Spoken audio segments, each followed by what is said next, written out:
2, 1.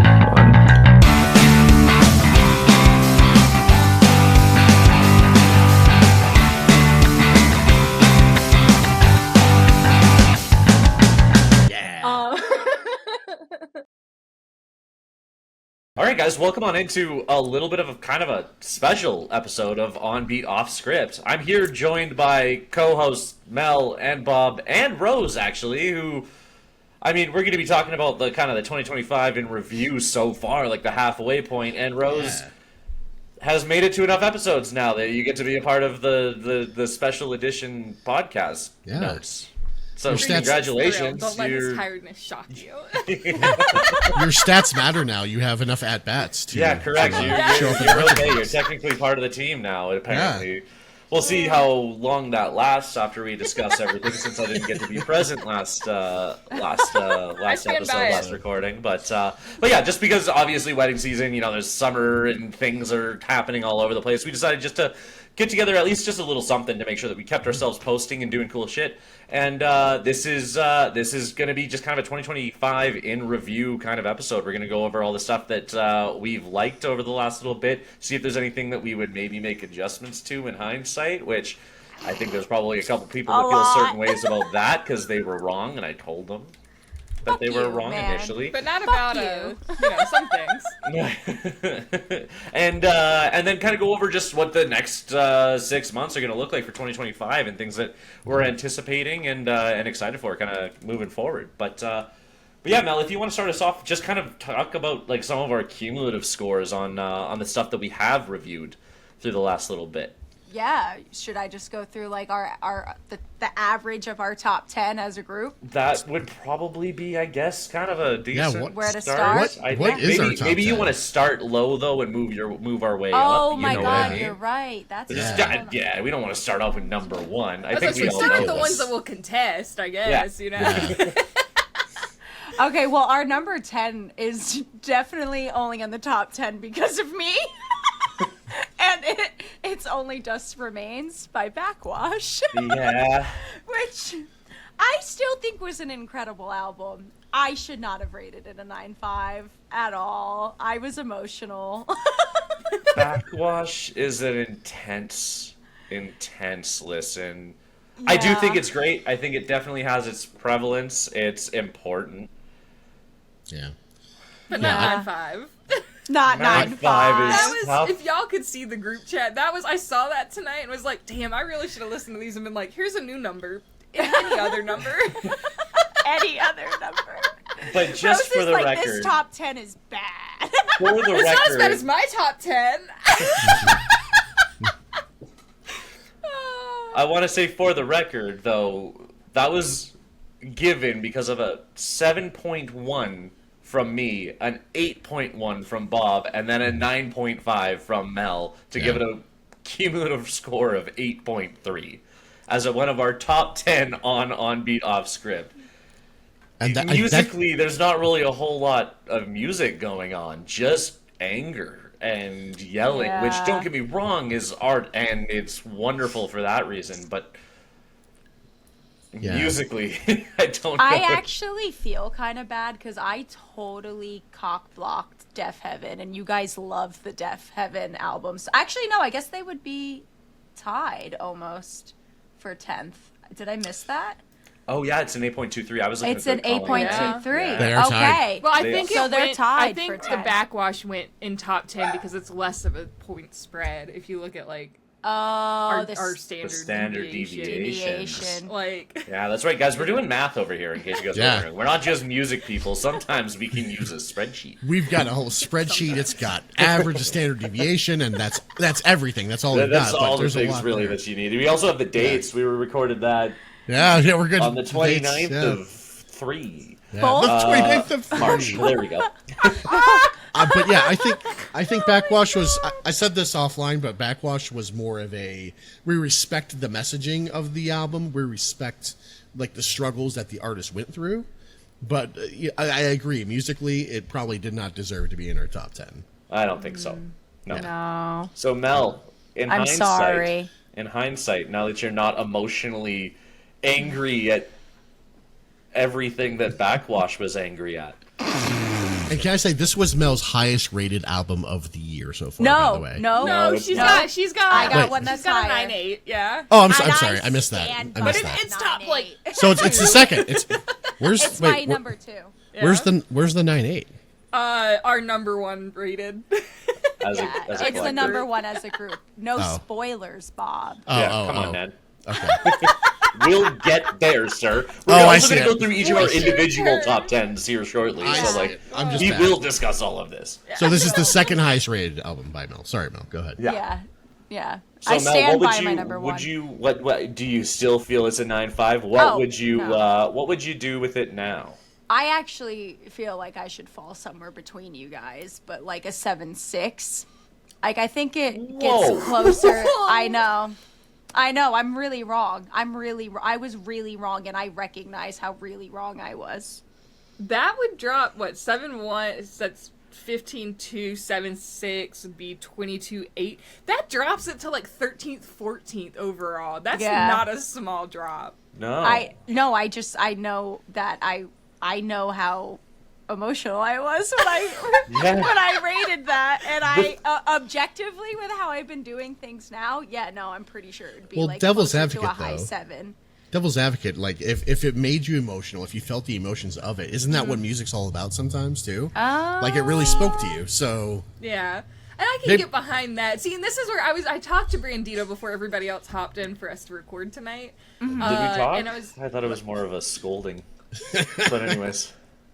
oh my god, are you flirting with me? Like, no, but we chatted a little bit, and I said, after this past week, like, and seeing how everybody's rated stuff, I'm really curious to, like, at some point do a deep dive and understand how everyone else rates, because I know how I rate is very different, like, regardless of, like, knowledge or expertise or whatever you want to call it, like, because a 9.5 is so high, but obviously it spoke to you on some level, like I get- Bob yeah. said. So I Had to can have, respect, yeah. Well- like, feeling something. And truthfully, and this is for anybody who's listening, in case you have not listened to Only Dust Remains by Backwash, Mel kind of actually perfectly embodied what we all said about it, which was really emotional in the moment. I never want to have to return to it again. Yeah. And so now that it's not so fresh in your mind, you're just like, oh, I can't touch that again. Yeah. Yeah, it's I have not been in a mood where I was like, you know what I want to listen to? Backwash. Yeah, no, absolutely not. That's intense. That is all the way intense. Yeah. That takes us up into our number 9 spot, which was again a hotly contested one for everybody here. Well, for some of us here, I guess I This should is- say. Mel, This go on. is I have to change this one too. Coming in at our number 9 spot is The Father of Make Believe by Coheed and Cambria. And for that one, I rated it a 9.1. We got Bob at an 8.1, and we got Brandito, Mr. Gramps, Hater at a 7.7. No, if I'm not mistaken, I believe the way that it was properly described was, my music is, if I'm not mistaken. Oh my God, yes it was. Your music knowledge. That was Yeah, I that guess that's what they were review. saying on that Yeah. one. That was that review. Oh man. Yeah, that brought it to an average of 8.3. Which honestly, I feel like is pretty spot on to where it should be. Actually. But I definitely skewed it maybe a little higher. 8.3 I think is high, especially given that, me at a 7.7 and Bob at an 8.1, like, we're pretty in the same ballpark Yeah. with that. So, like, I stick by also my could have 8.1 dropped as it down well, out of yeah. the top 10 if you weren't so emotional, and then also going to go see him live, and then also plus everything other than the music. Well, I still would rate it fairly high, but I would probably knock that down to like an 8.6. For me, I would have still had it in the 8s if it hadn't been for just those last 4, those Vaxis tracks at the very end that just didn't. It's wild that you didn't like those, though. No, I they just still didn't do it for can't. me. They just felt like such an aside. Like, that should have been on an EP and completely independent from the album. Like, it didn't make any sense. It felt like a secondary story happening at the same time. Would you have felt better if it was like a deluxe edition and these were like extras on it as Sure, a sidebar? sure, 100%. Like, it felt really incongruent with the rest of the album. The album was already, like, clocking in at, I think, like, a little bit over an hour, so like 45 minutes, and you take those tracks and you add them on at the end, or you set them separately as like an EP or something like that. I thought it would have made so much more sense. But I still like the album. For somebody who's not a big prog rock guy, like, that album was still engaging. I still enjoyed it. So, like, it was still a 7/7 for me. It was good. Just not quite all the way there, and definitely not 9/1. I Levels love them of so good. much. These But are yeah. the two that, looking at them, I was like, maybe I need to hit the Brandito special that we asked for after this last recording. So, like, behind the scenes, as soon as we finished recording, we were like, Brandito, you don't have to explain anything. Let us know your numbers on all of these after the fact. Just, like, out of curiosity. And now I'm Yeah. like, maybe I need to, like, just unprompted be like, anyways, Coheed's 7.8, like, and actually listen to things in full, because, like, those 9 and 10 were crazy to me, slots. Like, those were so highly rated. Yeah, they've got to be a certain something. Which you do actually have some things that click into there, Rose. So, like, it's not like you're a prude and won't put anything into there. Like, it just has to be the right thing. You know what I mean? I'm calling you grandpa when Yeah. apparently I'm the meanest in rating, but True. Yeah. jeez. You're the meanest at rating the albums. He's Yeah. the meanest, meanest at rating the singles. For sure. No, we Yeah. really just hold hands in between, except for some things. And then moving over into our 8 spot, Mel, if you want to go ahead. This one we were all on the same page for, and I'm so impressed by us. So Yeah. we've got Send a Prayer My Way by Julian Baker and Torres. And we have Brandito and me in an 8.3, Bob in an 8.4, and it put us at an 8.33. And honestly, it was one of my, like, most worried albums to jump into, because I was like, oh no, it's another Sad Girl Gone Country album. It's like Julian Baker, and we had just heard Lucy do whatever Lucy did from Boy Genius, and we were like we listened to the single, and we had actually reviewed the single as well, and the single was not great until By we got the itself. context of the whole album, and then finally we heard it as a whole album, and we were like, okay, like, this is actually really nice. It worked I really liked well. the single. I know you did, but you also liked Backwash at a 9.5, so let's bring ourselves back down to reality Okay, here. but for one song, I was right. Because y'all came around to it. No, because that song without the rest of the album wasn't good. The rest of the album, the way that it broke everything up perfectly in there, worked super well. So, like, which I'm trying to remember the name of the track specifically. What's the track that I'm thinking of? What are you trying to say? From Julian Baker and Torres, off of that album. What was the single that we had covered off of it? Why can't I think? Oh, Gas in the Tank? Sugar in the tank. Sugar in Sugar the in the tank. Sugar Yeah. in the Tank. There we go. I was like, it's something about going Yeah. somewhere, but something not working properly. I gave that Sugar song in the a Tank. 5. By Yeah. itself, I really didn't. I shouldn't say I didn't appreciate the song. The song was fine, but it was just okay. Yeah. And then you introduce the rest of the album with it. I'm like, okay, I can get a lot more behind this track in the context of the rest of the story that Julian Baker put together. I thought that was a really, really solid album. It was a good one. I feel Okay. like Rose had something to say about either Lucy or Boy Genius. You made a face when he was Oh, yeah, I talking. did. It was And about I Back need Lucy. to know- that. We'll come back to Okay, that. okay, Don't worry. okay. So Don't of worry. You of the- said that, and I went, oh yeah, I forgot I had a beef to pick. We'll come to it. of the 34 albums we've reviewed, that was the lowest standard deviation. Like, I rated it 8.4, and both you, Mel, and Brandito rated 8.3. Like, the Yeah. standard deviation was 0.06. Yeah. Well, I'll Which is even crazy. say, like, looking at the standard deviation, right, and, like, we sound so fucking nerdy, and I just We have do. to put that out there. Y'all can make fun of us for That's it in all the right. comments. Like, but, like, I was kind of surprised, because, like, I know there's been several times, at least where I've been on, and in some of the, like, episodes that I've listened to, where everybody's like, whoa, we are so split on this. And then to, like, put it in context and see, like, it's only, like, a point off. It's a little over a point off, like, across the board. Like, it doesn't seem as substantial. Yeah, but Which that's honestly from is kinda whoever's in the middle. surprising. That's Yeah. whoever's in the middle, right? At a standard deviation of 1.6, like, that's 3.2 between highest and lowest, Yeah. right? So, Yeah. like, that is still pretty significant. But usually it means whoever was on the other side of me is incorrect. Oh, of you? I didn't know we were putting that as our basis, Brandito. You can do standard apparently- deviations from me. I think, Have you not been moving following the forward. plot of Unbeknownst Griff this year? This is the like little. There was a part for correct Bandito, rating. and I really disagree. You had your beach episodes.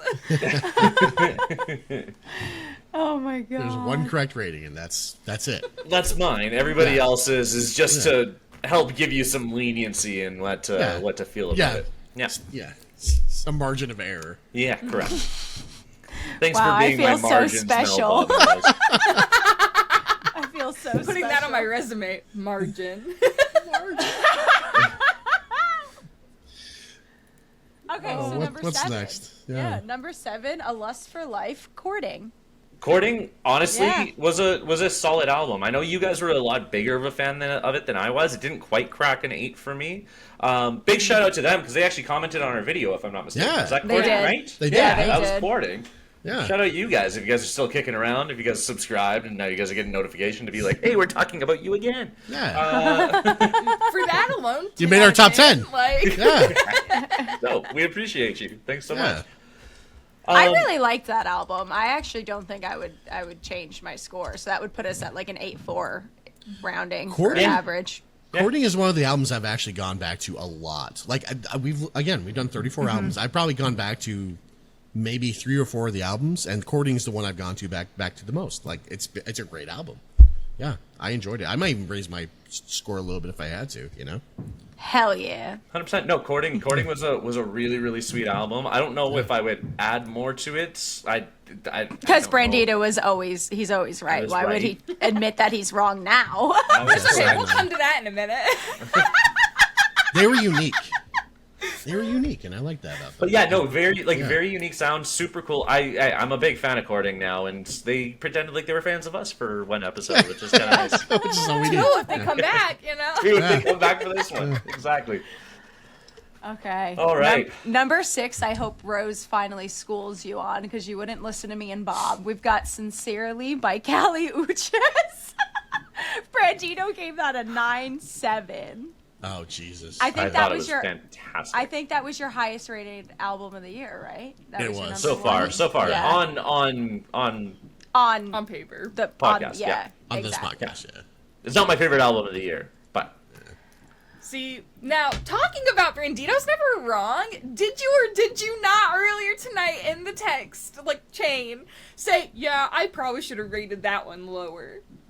I did a little Because bit. But like honestly, listen, it was good. I'd give it, I think, like an 8.2, 8.3 at most. wait, no, I didn't even say that though. No, I said I can understand like people's opinions being separate. See, the way Mel is doing exactly what I was about to do, I'm I'm like, let me go pulling- back. Let I'm me check pulling the up notes, receipts. play the I'm recap. pulling up receipts.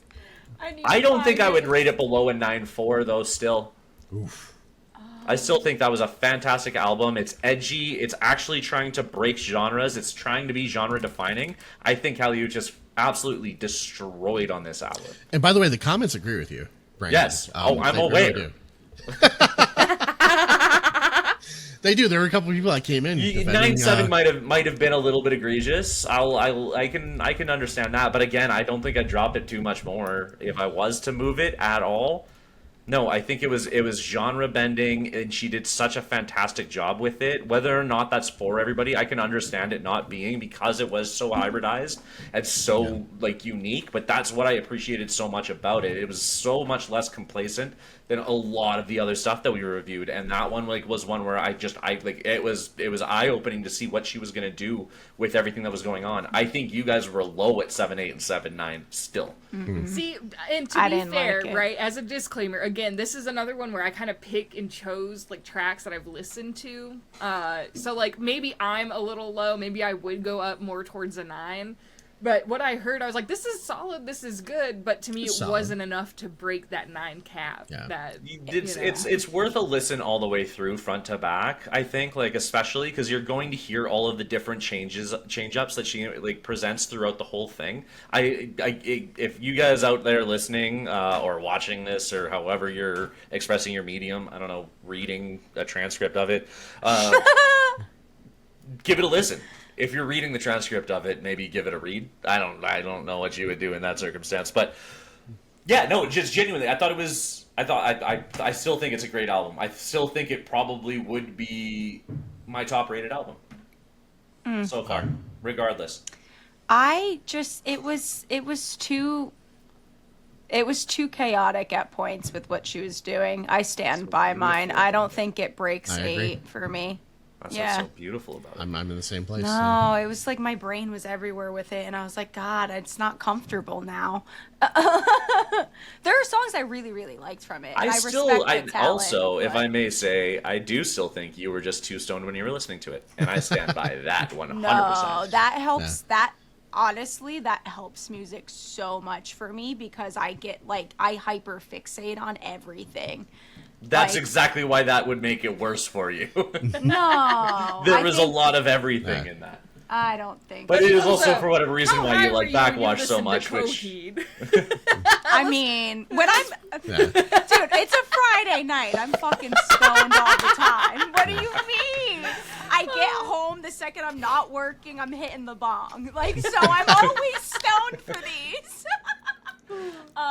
And I hate to admit it, Brandito was right. He said, I'll let opinion settle on that one. I can understand people not loving it as much. There it is. yes. Yeah. So I was so ready to I was be so like, ready. I thought it was on that one. It's on something else. He was like, "Yeah, I might have been a little high." Like, No. I was like, I'm comfortable with where I was. I do think I would have like had a flexibility of maybe like a 0.3 or something like that. You but, were- like, I still think it is. You were pretty inflexible that day. I mean, honestly, to go back and listen to it, like maybe Yeah. I'll end up siding with you on it because for the most I'd love part, to we hear. seem pretty Yeah. on the same page when it comes to a lot of our ratings. But- Especially these high ones, especially yeah, like these the ones that high are way ones up were here. very close together. Yeah. But I don't know. Maybe I just need to listen to the whole thing. But for me, with what I've heard, which is maybe a third or a half of it, I don't know that it would crack too high above an 8. Yeah. No, fair. Yeah, I would. I think it would. Listen to it. Hmm. Mel, do you want to go ahead? Yeah, so we're in our top 5 now. This one, Tipsy Tune was on the pod for us, and we don't have him right now, so y'all don't get to hear his opinions again. It's okay. Nobody liked them anyways. But we've got Love and Hyperbole by Alicia Cara. And I'm still obsessed with that album. I thought it was so Fantastic. good. Yeah, it was I so thought it good. Like this is the maturing artists that Rose has been talking about Benson Boone eventually being. I said he has the It's not potential even to be, not that close. he is becoming. I can see that we can go on a whole bet. We might as well save that for my top 10 because you already know where it is. 100%. But Alicia Cara, that album was splendid. Like honestly, Oh, it's it's good. still. I think it's still personally in my top 10. Like it was a really really lovely album. And again, she just matured so much. Gave like big Amy Winehouse vibes. Like, and I don't say that lightly. Amy Winehouse, I say, is one of my top 3 artists of all time. Like just special. It was really really cool and not something that we necessarily anticipated, which definitely plays Yeah. a factor when we're reviewing all of these because. The surprise factor when you're like, wow, is Dead Man Alone huge. was worth that being in our top so 5. good. I'm obsessed gosh. with that Yeah. song. Yeah. Oh, so good. Now, number 4, Natural Light, Dan Mangan. Mangan. This is one, like, I remember saying, like, I've never heard of him. Like, I wasn't really sure what to come in. Like, I've still gone back and revisited, like, not the full thing, but, like, some of my favorites off of it, I've gone back and listened to, but, like, those are particularly the ones where I was like, it would make me a little teary under right circumstances. I've Yeah. listened to them under the right circumstances, and, like, it's really good. It really just beautiful, pulls on really your organic heartstrings. album, like just like very like rooted in nature. I mean, it's called Natural Light, so I mean that's fair. And again, just the fact that it was his buddies in a cabin for 4 days, just like throwing it together and being like, I guess we're doing an album now was just. I think it's special, and for them to pull out that kind of a project, and yeah, for me again, it was still pretty high up there for myself as Yeah. well. I gave it an 8.8, Mel gave it an 8.7, and you Rose, you gave it an 8.2.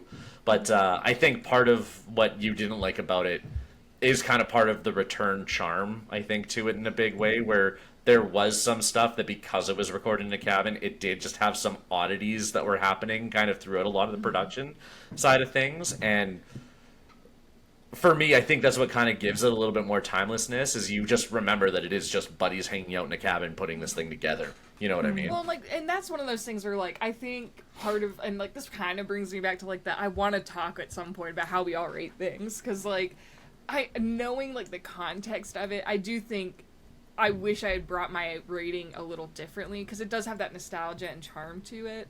So maybe I would have gone up a little bit, maybe. And you know what? Honestly, But I feel like it's I'm the kind of pretty happy album with that where it in was. 3 years it goes up even more, and then in 5 years it goes up even more. You know what I mean? Where it's just one of those ones where you kind of keep going back to it, and you keep going back to those same songs, and then you catch another one of the songs, and you're like, I remember this one. And actually, I do really like this one now too, and it just kind of continues to like spiral. It's one of those ones that will just kind of continue to grow. It kind Again, of that's gives kind you of the warm fuzzies, but for me, it also gives me kind of like the, oh, I'm really sad and I need a hug. Because, like, I remember those days, like, going to college and being in the music, like, department and, like, being there and having nights like this where people were just hanging out and, like, hey, like, let's just do something, you know? Yeah. And maybe that's part of why I'm not as, like, pulled in or impressed by that, maybe? I don't know. That would be a whole thing to, like, reflect on. But I was really happy with this one. this isn't a psychoanalytical stream, Rose, so Yeah. we'll move on to Listen, the I'll have an existential crisis about it at, like, 2 a.m. I don't Hold on, know. Like, I don't know what you want from me. I just got Tipsy Tune's opinion on Love and Hyperbole, by the way, as he streams live on Twitch. He smart. says Dead Man is one of his favorite singles of all time, but the album he sticks with around an 8.1, which is where he landed on there. So there you go. Yeah. Got some Tipsy Tune there. Yeah, look at that was Some smart representation. reaching out. Oh, Yeah. Yeah, cool. That was an album he did not contradict himself on. There you go. He didn't get top right cursed with that one. Then, yeah, go ahead, Mel. I was gonna say number 3. This one is also probably skewed a little too high, unfortunately. But I wonder who did that, Mel. Bob's up there too, bro. Tears of Injustice by Madhu Makhtar. I still think it was like an incredibly emotional album, but I think because I've never heard anything like that it blew my mind when I listened to it. But now The Bedouin style is obviously something crazy unique. If you guys have never heard of Madhu Makhtar, it's fair, but make sure that you guys do listen to him, because, like, genuinely, it will open up your world to a whole side of music that you didn't know exists, and exactly how beautiful that music can be too. It's very different from, you know, your top 50s pop music. Like, it's super unique and something that we don't get a whole lot of here. I shouldn't say it's unique. It's actually probably more popular in places that Without have going more on a whole population. Unique to tangent, us. it's very similar to a lot of, like, historically rooted music in Yeah.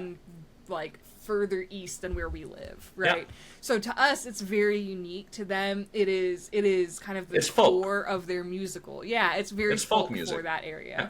So definitely worth checking out without making me go on a whole rant. But to me, like, this is one that I've listened to all the way through. I feel like it got rated too high, especially, like, again, I said this in the chat, and we can all disagree about it, like, and that's okay. I think for a re-record that is just an acoustic re-record of the album from the year prior, I don't know that I would rate it as high as some of our highest ratings on it. It was not it's still just good. a re-record, though. It was a restyling in so many ways. It really was. was. I gave it a 7.9. And it was a to me, it cumulative seems like a lot 8.7. of, So like- that just shows how much Mel and Bob Yeah. put on this one. You know what Yeah. I mean? Like that. Like, so, like, don't look at me. I feel like I rated Oh, it I'm pretty not. I exactly. promise. I'm on your side. I was going, like, I'd say like 7.7 to 7.9 for Right. to, like, call it a 7.8. But a lot of that is like I'm not as I'm trying to pick my words right, but we're also Easily recording impressed. at 9:30. Like I wasn't as impressed because it was so different, because I've heard a lot of stuff like this before, and I've listened to stuff like this for years. So maybe it just didn't, like, whoa factor me That as much. Maybe, does and for that's sure why I make a would rate big it little difference. lower. This was for sure, I think, the biggest curveball because I'm the one that selects all the albums. Everybody, in case you guys like or dislike the selection of which ones we cover, please tell me in the comments. But this was I think, like, one of the first curveballs that I threw at Mel and Bob as well. that wasn't like rock or hip hop and then just like changed into something completely intense. Like this one was just like completely off the beaten path with intention, because I think it is something that's important to make sure that everybody knows like this style of music exists and is incredibly popular. And Doom Noctar is probably one of the very few artists that will ever be able to crack into a North American market with this style of music, or a European market even. Like it's so different. So like I rated it a 7.9. Mel gave it a 9.3. Bob gave it an 8.9. I'm fine at my 7.9, but like I'd also be fine if Mel and Bob are both fine at their 9.3 and 8.9, because I do think, and they did listen to the original as well. I made sure of that. Yeah, we did. So they've heard both versions, and I do think that Tears of Injustice just had such a different vibe. I preferred it to the original, Yeah. but I did just too. thought the Yeah. emotion I think the emotion comes across better in an acoustic form, but I also Agreed. just might prefer acoustic music. So Well, it's like, that and I'm could not have gonna swayed fault, like I can kind of be nitpicky, like jokey, like, oh my god, you guys shouldn't have rated it that high. But So also, you're like, trying I'm to be stoked that nitpicky. you What are you liked talking music about? that is not from Yeah. Western music. That's fucking awesome. Yeah. Like, so like the fact that this cracks top 3, super unexpected. I don't know that I would put it top 3 of everything that we've listened to, but like overall, like I could live with that. Like, Yeah, what would you it's put in the worth top checking 4 of in. everything you've listened to, Rose? We'll get there. Let's get there. Yeah, I just want to say I back up my 8.9, and it's for 2 reasons. And one you already mentioned, Rose, is that I don't hear a lot of music like this. It's very unique. It is very emotion invoking. And I also I like Mel. I love acoustic music. There's a lot of acoustic guitarists I listen to honestly just as I work, and I love that style of music, and I love the messaging behind it too. So the his 8.9, I guitar think, is- also just blew me incredible. away. It's Yeah, incredible. it blew me Yeah. away. See, When And I people are appreciate just that, like, when, you know, there's always like the debates where it's just like, who's the greatest guitarist of all time? And they're just like Jimmy Page, Jimi Hendrix, and like kind of Yeah. going like through that. I'm just like, you guys haven't listened to flamenco guitarists or like these other people that are See, like, this is like the kind of stuff where I'm like, not maybe I in need to rock start and roll. sending y'all, like, here's like a Bonnie's Gamelan whole album. Check this out. Like, just Right. like, and really pull some of the like, just there's so much music in the world, and I think Yeah. it's a Yeah. shame that we're so limited in our vision sometimes with Yep. being very stuck in and very comfortable in Western music because it's what we know, and it can be uncomfortable to listen to like semitones, quarter tones, all sorts of other stuff. But I think it's so cool, and it speaks volumes that like, you know, It's interesting. like. I hate to pick on him. Bob literally will tell you he's just some guy. Like, Yep. and he rated this high. You need to go check out some stuff outside of like the normal sphere. It's so I worthwhile. love that you're just like, you know, like we just don't listen to it enough. Also, Mdu Mokhtar, incredibly overrated. Like we're just like, we I'm just not saying he's get the thing you're overrated. I preaching. just see to me it's like I've heard stuff like this, and I've heard some that I like more, and like I feel like I would have felt differently maybe if I have more context to it, or you know if it weren't like. Again, like they explicitly say, yeah, it is like we kind of re-recorded acoustically to an extent. Like I know it's like almost a remix at times to this past album, and to me it's like, okay, but then I want to see like some more. I want to see some more. I really want to see you highlight some of these like the more like special diverse instruments we don't hear and stuff. And like they did a good job with it. Like I really enjoyed it, but I wouldn't crack it in my top like 5. I think he did a lot of that on that album. Regardless, I can say but both. I can roll with it. Like I said, I'm not like outside of the bit. I'm not gonna pick on y'all too much for that. Like I'm just stoked that you guys like something that is not traditional like Western music. You know. 100%. Yeah. Mel, Number 2, yeah, we've got Gollywog, Billy Woods. Billy. Yep. That came in with a solid, our average is a 9 out of 10 for that bad Yeah, boy. huge. I wouldn't change my mind on this one either. Not even a little bit. Yeah. Gollywog was sick. Billy Woods is an incredible lyricist. He's Yeah. intense. This was a lot more intense for me because, like, honestly, again, I'll say Maps would have been like a 9.8 for me. Like, it's Whoa. almost a perfect album in my mind. I love Maps so much. Gollywog was a lot more intense. So like, Yeah. Oh, I so appreciate Gollywog, but like again, a lot more intense in that backwash kind of like style where they took me back a little bit from Billy Woods, but like Billy Woods is just a super incredible, talented individual. He'd be on like my top 10 list of rappers that are currently doing it right now in a heartbeat because of what he's doing. It's just, it's intense, it's special. The production quality on it is so like original and experimental and industrial at the same time. Like awesome, like just a great album. Yeah, it stuck with me a lot. That I still think of that one song, the Waterproof Mascara, I think it was called, where that crying woman is like in the back, the one that Mel really loved. Yeah, I did really like it. I still think about that. It haunts me to this day, that song. Like, it stuck with me. Like, I didn't like that song, but the rest of the album I loved. Loved that. This is what I hate to admit. Like, you guys have it as your number 2, and I went, shit, I have not listened to a single thing off of this. Oh, like, you got it. It's so good. please, chat, be like me. It's a journey For it, but let's go listen to it. Like, like if it's rated this high, there's got to be something special about it. You know, it's Billy Woods. Billy Woods is just a special dude. Yeah, and he doesn't disappoint on this one. It's backwash, but far more digestible is the way I would put it. Like it's. Well, with it's way putting better it flow, in like a way better flow, and way better. 9.5. I wouldn't even say it's it's backwash. Like it's hip hop. That's the biggest difference. It's not just spoken word over. True. Intense. I'm just talking about the intensity. The intensity feels like that. The intensity, like subject matter wise, for sure. Yeah, Yeah, it's very heavy. Yeah. Yeah, but musically no, but yeah, the rest of the stuff. Musically, it actually brings the subject so that it's not just punching you in the face. So you could be like, cool, like I'm gonna walk with it, not just absolutely have it delivered into me. Yeah, that's a great way to put it. Delivered into me. And then the On-Beat Off Script 2025 mid-year number 1. Sable Fable, baby. This Me is the too. only one that I like. The only album in full that I've gone and listened to in order, completely separate. Like, and I love it. It's so good. It's remarkable.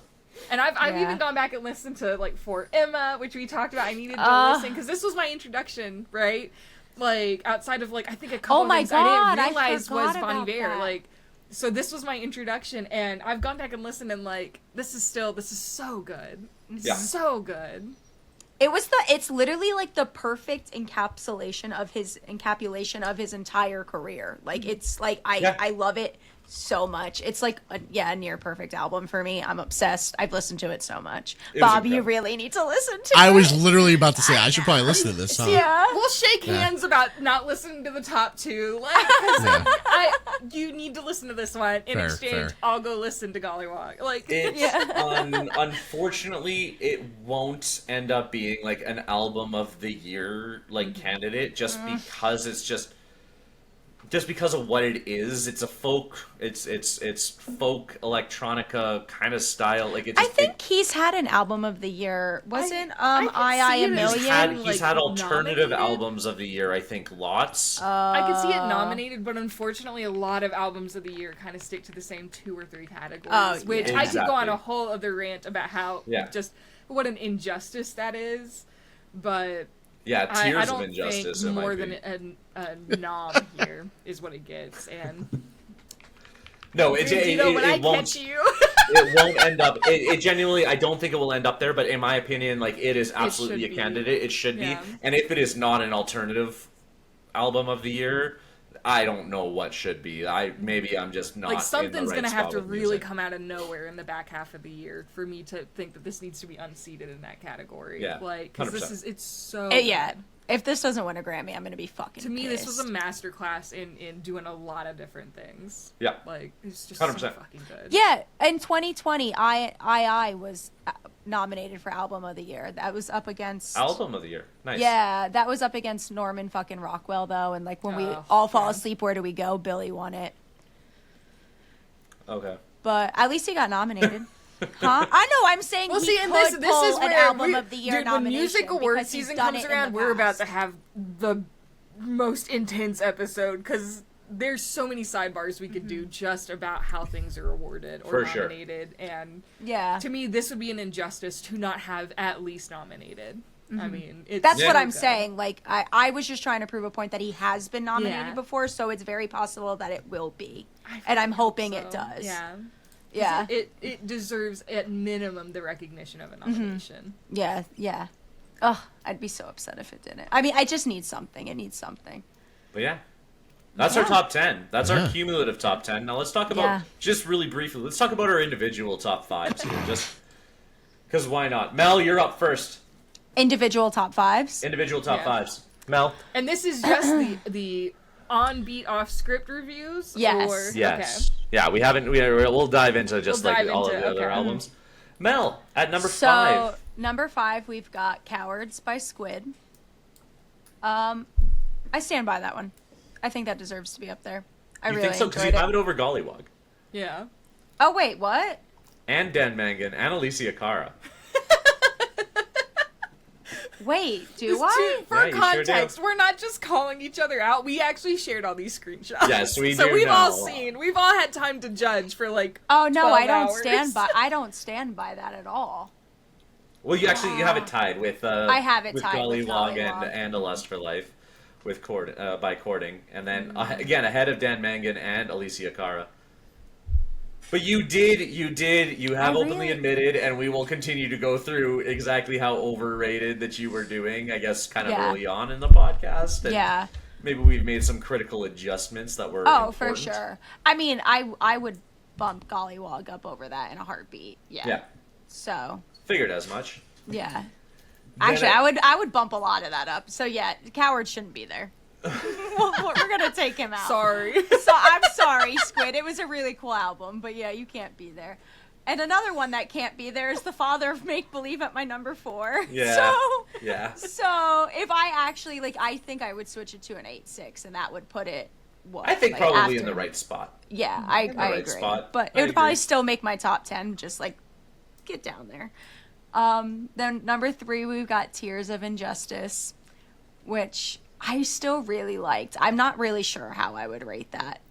I leave it. I don't think know. the way that you Like rated I it said, was like at the risk of being the next Tipsy Tune, like hemming and hawing about something, like I think it's great to have something in your Yeah. top 5 that is not your standard Western music. Like to expand Fair. your range of music that you listen to and like your palette of taste of music. I'm so for it. also Like, I would hate to the see you drop that overrated out of cover top 5. album as per Rose.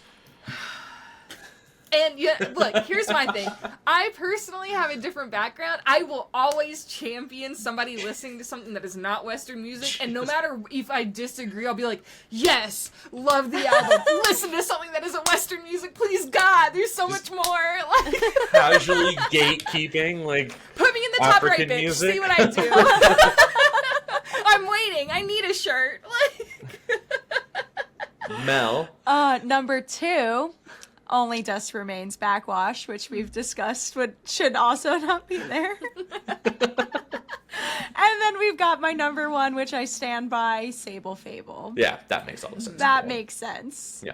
Should I mention No, we're going to do albums that We're gonna put our own prefer. top 10 Yeah. together here, with, Okay, got including it. albums that we didn't necessarily Okay. talk about on the podcast. Got it. Okay. So Yeah. yeah, that's my top 5. Bob, do you remember what your top 5 were? Do we have that? Mel, can you look those up real quick and just? Yeah, I I've have got it. them right in front of me. I was I gonna, have- I was gonna say, do you want to guess what your top 5s were? I'm sure Gollywog's up there. I'm sure the Architects, The Sky, the Earth, and All Between is up there. Mm-hmm. Probably Tears of Injustice. Yeah, Courting might be up there. Lust it for Life. is. Look at That's that. your number 5. You're missing And- one. God, I We just talked about it. This was What? like ours. oh It was the Death Heaven. Deaf Heaven. Oh, Lonely Deaf People Heaven. with Power. Yeah, that Love album was Deaf sick. Heaven. Yeah. Yeah. That album was so tight. Yeah, the only thing I would probably take the Architects out of there. When I rated the Architects at 9.3, I was so starved for new metal music, new rock music. Yeah. And I was like, oh, this hits the spot. This is hitting the craving I had for years of just new. It's good. It's certainly a great. It's a very good album. It's not a great album. I probably knocked that out of my top 5. What I put in its place? It was at I- your number one. that's You your knock it all the number way 1. out. That's why I I would- was so surprised. Yeah. I would probably knock it down to top 4, top 5. Yeah. is what I would Okay. do of what I've listened to so far. That makes more sense. I'm looking at some of the ones where I'm close. I've got the 8.4 with Julian Baker and Torres. I'd probably put that in the top 5, honestly, for what I've rated this year. I'm Violet's up there, but A little country album. yeah, I'm making not your a top country, but 5? I loved what they did. I really did. Yeah, That's sweet. Such growth. I love it. Who That's the it's challenge of Julian Baker, though, on this album. So Like, good. it's one of those Yeah. ones where, again, it caught us so off guard, because after that single, I was like, I don't think I'm going to like this at all. And then I was like, this is so pretty good. excited for this Yeah. album. Yeah, I was you pumped really for were. this album. Yeah.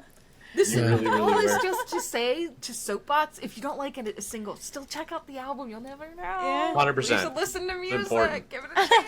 Like, So Yeah, what do you but- think would have been your number one then, Bob, if you move Architects out of there? I think it's gotta be Def Heaven. I think of all Yeah.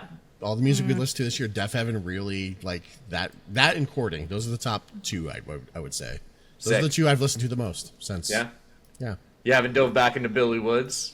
No, not You know, yet. I will Not yet. say, listen to Maps. Throw on Maps, like, next I time if do you're need just to like, do that. should I listen to? Listen to Maps. Maps is a lot less intense subject matter, Yeah. so, like, it feels like one that you can dive back into Yeah. a little bit more easily. Gollywog's a tough one to dive back into. Like, I'll Yeah. a little say that less right off the hop. overwhelming. Maps is Yeah. in my library. I added to my library after that podcast that you mentioned Maps. And you then, just so haven't. I just got to. Which, I gotta that's hit on play. you, man. Come on. I got to hit play. You're right. It's all on me. Gross. Okay, so first of all, let's just go ahead and crack this egg, right? I've only reviewed 8 albums, so we're not going to do top 5, we're going to do top 4. And now I know we're about to start beefing, and I will stand here and we will fight. I will step up to bat, right? Cuz with the albums I've reviewed, we talked and joked about this behind the scenes, like in our text chat that we've got. I've really been handed some rough albums to review. So, like, talking about just the top half of what I've reviewed, number 4 is American Heart, Benson Boone. And this, we talked about this. If you guys have listened to the last episode, I'm pretty sure that's the one that's got all of our review. We all said Brandito is gonna disagree, and that is okay. Tell us while Dad is gone. What was your degree in again? Music education with a specialty in instrumental music. I'm losing a lot of faith for our youth. That's You know, and I wish that you would, because you're really, I refuse. I will stand on business here. There's a lot of issues with the album. I'm not going to pretend they're not there. There's some production issues. There's some maturity of sound issues from the artist. There's a lot of imitation, not adaptation. you like him because you But- think he's one of your students because he performs that way. And listen, and if that's your take on it, sure. And like I said in our group chat, maybe I have a higher tolerance for people who are finding their artistry. You know, I went to school for music. Like, I've heard a lot of people, I've heard a lot of different things, and I've seen some of those people mature and evolve. I've seen some of them completely fall off. Like, It's hard to find you know. something that isn't there. well, and here's the thing. I see a lot of potential. I see what he's doing, keeping in mind how young he is as an artist. I mean, he's 22. Did you Like, hear and him here's the thing. perform live? Don't talk to me. Don't talk to me. But here's the thing. I think there's a lot that he's learning and evolving. I'm not going to shit on somebody who's trying to find themselves. And like I've said, we've talked about this. Maybe people will disagree with me, and that's okay. But I'm not Maybe? going to... Here, you excluded. You're an outlier. Don't talk You to no, me. maybe like this has to be one of the hottest takes that's existed. As like Well, thinking see- that Benson Boone has potential to be an amazing artist. No, People are Here's the talking thing. about I a don't think genre that's a of hot music. take. I'm not People- even talking about the number of people. Do I think the what is it, 55 million on Spotify is necessarily justified over some other incredible artists? Not necessarily. I think, however, that he's playing smart when it comes to his music and how to market it and gaining some virality from social media. I think that helps. I think we've seen a lot of artists who are really incredible who aren't able to weaponize that platform as well for themselves and who don't get the recognition they deserve. I will stand by that. I'm not going to say he's the best artist out there, but what I'm not going to do is sit here and like shit on a 22-year-old who's a brand new artist who is finding himself, who is so young in his artistry, who has shown growth and who has shown that he has range and ability to at least try things that may be outside of his comfort zone, even if there's a lot of growth to be done. I stand on business. The lowest I would go to rate this album is a 7. That's despicable. Like, truthfully, like people have started using Benson Boone to describe a problem with music right now and how fake and phony it is, and that's all it is. This is just a cheap rip-off. I think a lot of what comes off as fake and phony in this is this identity crisis, and I'm not gonna say there's not things that feel inauthentic. I'm not gonna stand by and say I think that everything he did is so authentic and it's so him. But I think it's okay to say, look, you're trying to find yourself. You are at least trying. I can give you a couple of points to that because you are so new. By album 3, by album 4, any goodwill about that is going to wear off. But being this young in your musical journey, seeing all these things, knowing more about the history, because I had to write the fucking bio. I read. Yeah. I learned some shit. And granted, I think to an extent, and again, maybe it's a hot take, but I said it on that pod, I'll say it here. I think to some extent, Benson Boone is getting a little bit of like a Taylor Swift issue in that there are a lot of people who are prejudging because of preconceived notions of him, of his music, of his artistry, and are not giving it an honest, open chance. Okay, and then what happened to Taylor Swift? She just continued to pour out the same BS the whole time through. And you and I can disagree on some of that too. I'm not going to stand by and be like, Tortured Poets Department, best album ever, album of the year. There's issues. I'm happy to critique those and talk about it, but like, I'm not going to sit here and be like, because it's Taylor Swift, I am automatically going to disregard a lot of stuff. No, I'm not doing that either. It's an immature album with zero, like without any kind of creative anything. It's not. But he's not immature. But he is immature. Okay, but you got to remember, like, so you use the Prince analogy, saying that he gives you essence of Prince. Prince would be releasing 1999 at the age of 23. Here's my thing. He's not giving me essence of Prince. He's giving me he wants to be. He wants to give me Bruce Springsteen, but he's not getting the rhetoric. He's wanting Prince to give me... Prince wasn't raised in a cult either. Cool. Yeah, I want to be a dragon. That doesn't make me good at being a fucking dragon. Well, no. You know what, Brandino? I'm swearing right now. Being a dragon, I'm not going to shit on you for your first 2 attempts. Like... And maybe that is too much of like the teacher in me, because I hear you forget to an extent. I go and listen to kids who are just learning how to understand stuff, and I see to an extent that he is learning how to understand musicality and his own artistry and all of this stuff, and I see there's a lot of growth. For me, he barely hits the 7 because of like the way that I like to rate, and that does pull it up. And that's again part of why I want to have that discussion at some point about how we all rate. Not to be like you're incorrect about how you rate, but just to be like I want to understand. I think it's neat. It's pretty nifty. But like I also want to just point a little blame to his team because I do think they're not pushing him to his full potential. Like where are Oh, no, they're pushing him to his full potential of just cashing in.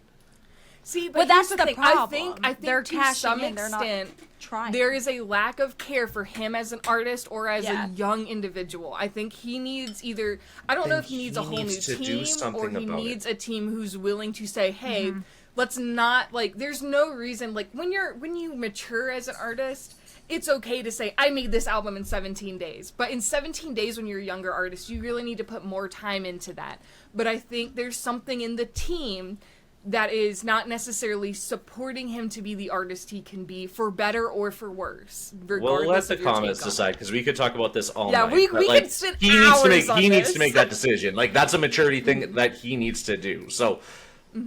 No, I'm not going to give him any credit because he's young. Screw that. No, there's 18-year-olds that have put out amazing albums. Here's the issue, right? Looking at the 8 that I've rated, right? Because we're talking my top 4, 4 being the Benson Boone album. I'm not moving Dog God up. I stick it to 6-4 for that. Like, maybe that's a hot take. Who Believes the Angels, which was the Elton John, Brandi Carlile album, in hindsight, I let them rest a little too hard on their laurels. To me, that really comes to like a 5-9. So that doesn't crack top 4. Talking to the Trees, Neil Young, again, we had a whole conversation about this. Listen to the last few episodes we did. 5-6, I stand by that. And the Hey album, I stand at... I'd give a little bit of Cranky Me a break, and at most, I could be convinced to go 4-3, which still doesn't touch that. And to me, those 4 albums, though, from experienced, like, people, Dog God, LA Witch, like, there were some really cool moments. There was a lot that for me was like, it's just really flat. I can't be invested in this right now. Give me something to work with. The others, you showcased so many weaknesses. You showcased lazy songwriting, lazy lyricism, like, and to some extent, some of y'all are resting on your laurels. And as super experienced, super talented musicians, nothing pisses me off more than you saying, here's essentially an unfinished project that I didn't really put a ton of effort into, and you're gonna love it because of who I am. And maybe I can forgive that. I know you're making a face. I can forgive that more for a younger say artist. Haim's never they never performed at the Grammys. Like, so, like, no, he But has there's a more difference between laurels than performing everyone at else. the Grammys as a new artist in that spot than there is a lot of other things. And like I said, I can critique that he's trying to like find his own way of doing like what the pop girls are doing and trying to break into that. I can see where he's trying out. It's almost like a kid trying on different shoes for like different parents to be like, I can walk in this. I'm an adult. Like, and like to an extent, I don't want to infantilize him. He is still like an adult, right? But I think in his artistic journey, there's a lot to be seen, and I hope that he doesn't disappoint me. I can see the potential, I can see the growth he's made, but, you know, I hope he doesn't make me eat my words on that. Like, I would like to see him really step up and become this pop boy figure, this pop guy, like, who knows? Anyways, Benson Boone, American Heart is my 4 out of 8 that I've rated, and I will stand on business on that. Number 3... was the Stereolab album that was Instant Holograms on Metal Film. I stand by that. I wish they had done a little bit more with it, but it was still a really solid album. There's still a couple of pop hits like Teeny Bop or whatever the name. Yeah, Teeny Bop. I've listened to like pretty frequently. I'm not going to go revisit the whole album. My top 2, Natural Light by Dan Mangan. Again, we talked about that some. And my number 1 so far that we've reviewed is Sable Fable by Bon Iver. And It is so good. I'm really glad, like, I know this is a weird introduction to his music, but I'm really glad that I got it. I've listened to all his other stuff, and I've really enjoyed it. This is now one of my new, really favorite artists to go check out. Yeah. Yeah. Hell yeah. I just want to say really quickly, Amy Winehouse released Back to Black by the age of 22. How old does he need to be? There's so many extenuating circumstances. Listen, I could put together a whole fucking, like, pins and needles, like, red thread corkboard about part of why I think we've come to this point. It's just because you look at him like a child, and he's not a child. And you're not wrong. You're not wrong. And maybe I do give him a little too much credit, but given the history he's come from of within essentially a cult, if you're upset about that, tell me in the comments. I don't care. You know, like, coming up and trying having to re-find your whole identity and finding your artistry at such a young age and still being that young, I'm okay with giving him the credit. Brandita, what was your top 5? Our mommy and daddy done fighting. The podcast in our little discussion. This is good content, though. It's good content. Yeah. We knew it was coming.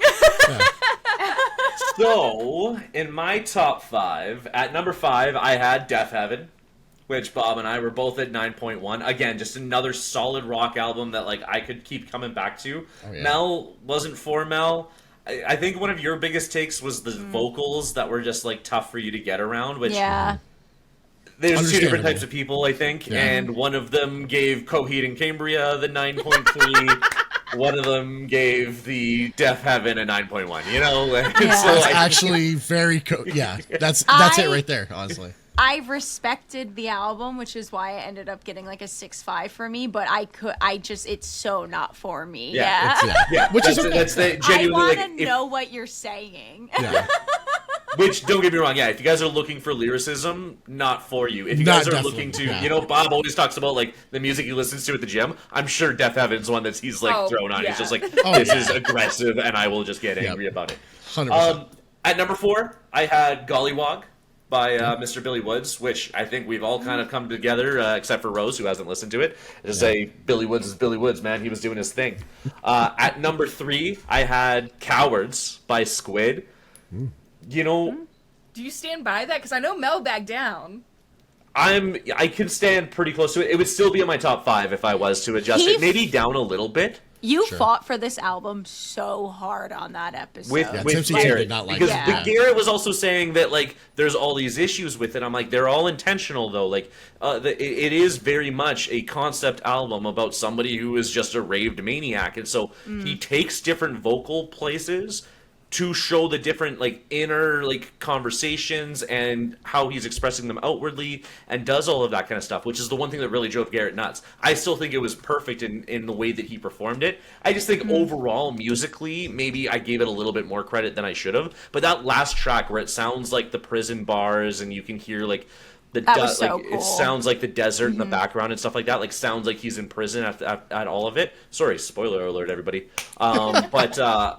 I mean, they album. even open it up with like the horror, like saw sound, like sound. Oh, it was so cool. It's a a super neat track. It's a really neat said project.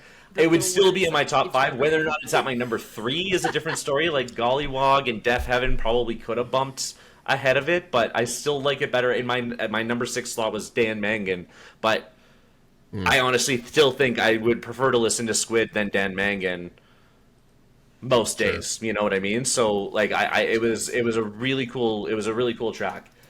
My number 2 is Sable Fable, which is different from everybody else's. Interesting. So what's your number 1? My number 1 is Caliuchis. Oh, right. I forgot about that one. Right. Caliuchis, which again, I need give to it a go full listen. You front still to feel back that way? listen. It's dream Would pop. I you- love. You wouldn't put Sable Fable above it? I Now, still don't looking think back? so. I could honestly call it a tie between the two of them, but I don't think I would. So at Right. best they'd share the title. Yeah, that's Okay. exactly it. Like that's kind of where I'm at now. Sable Fable is beautiful. Don't get me wrong; it is gorgeous. It is way more you energy, Mel, than it is me energy, though. So just That's always true. keep that in mind, right? That's true.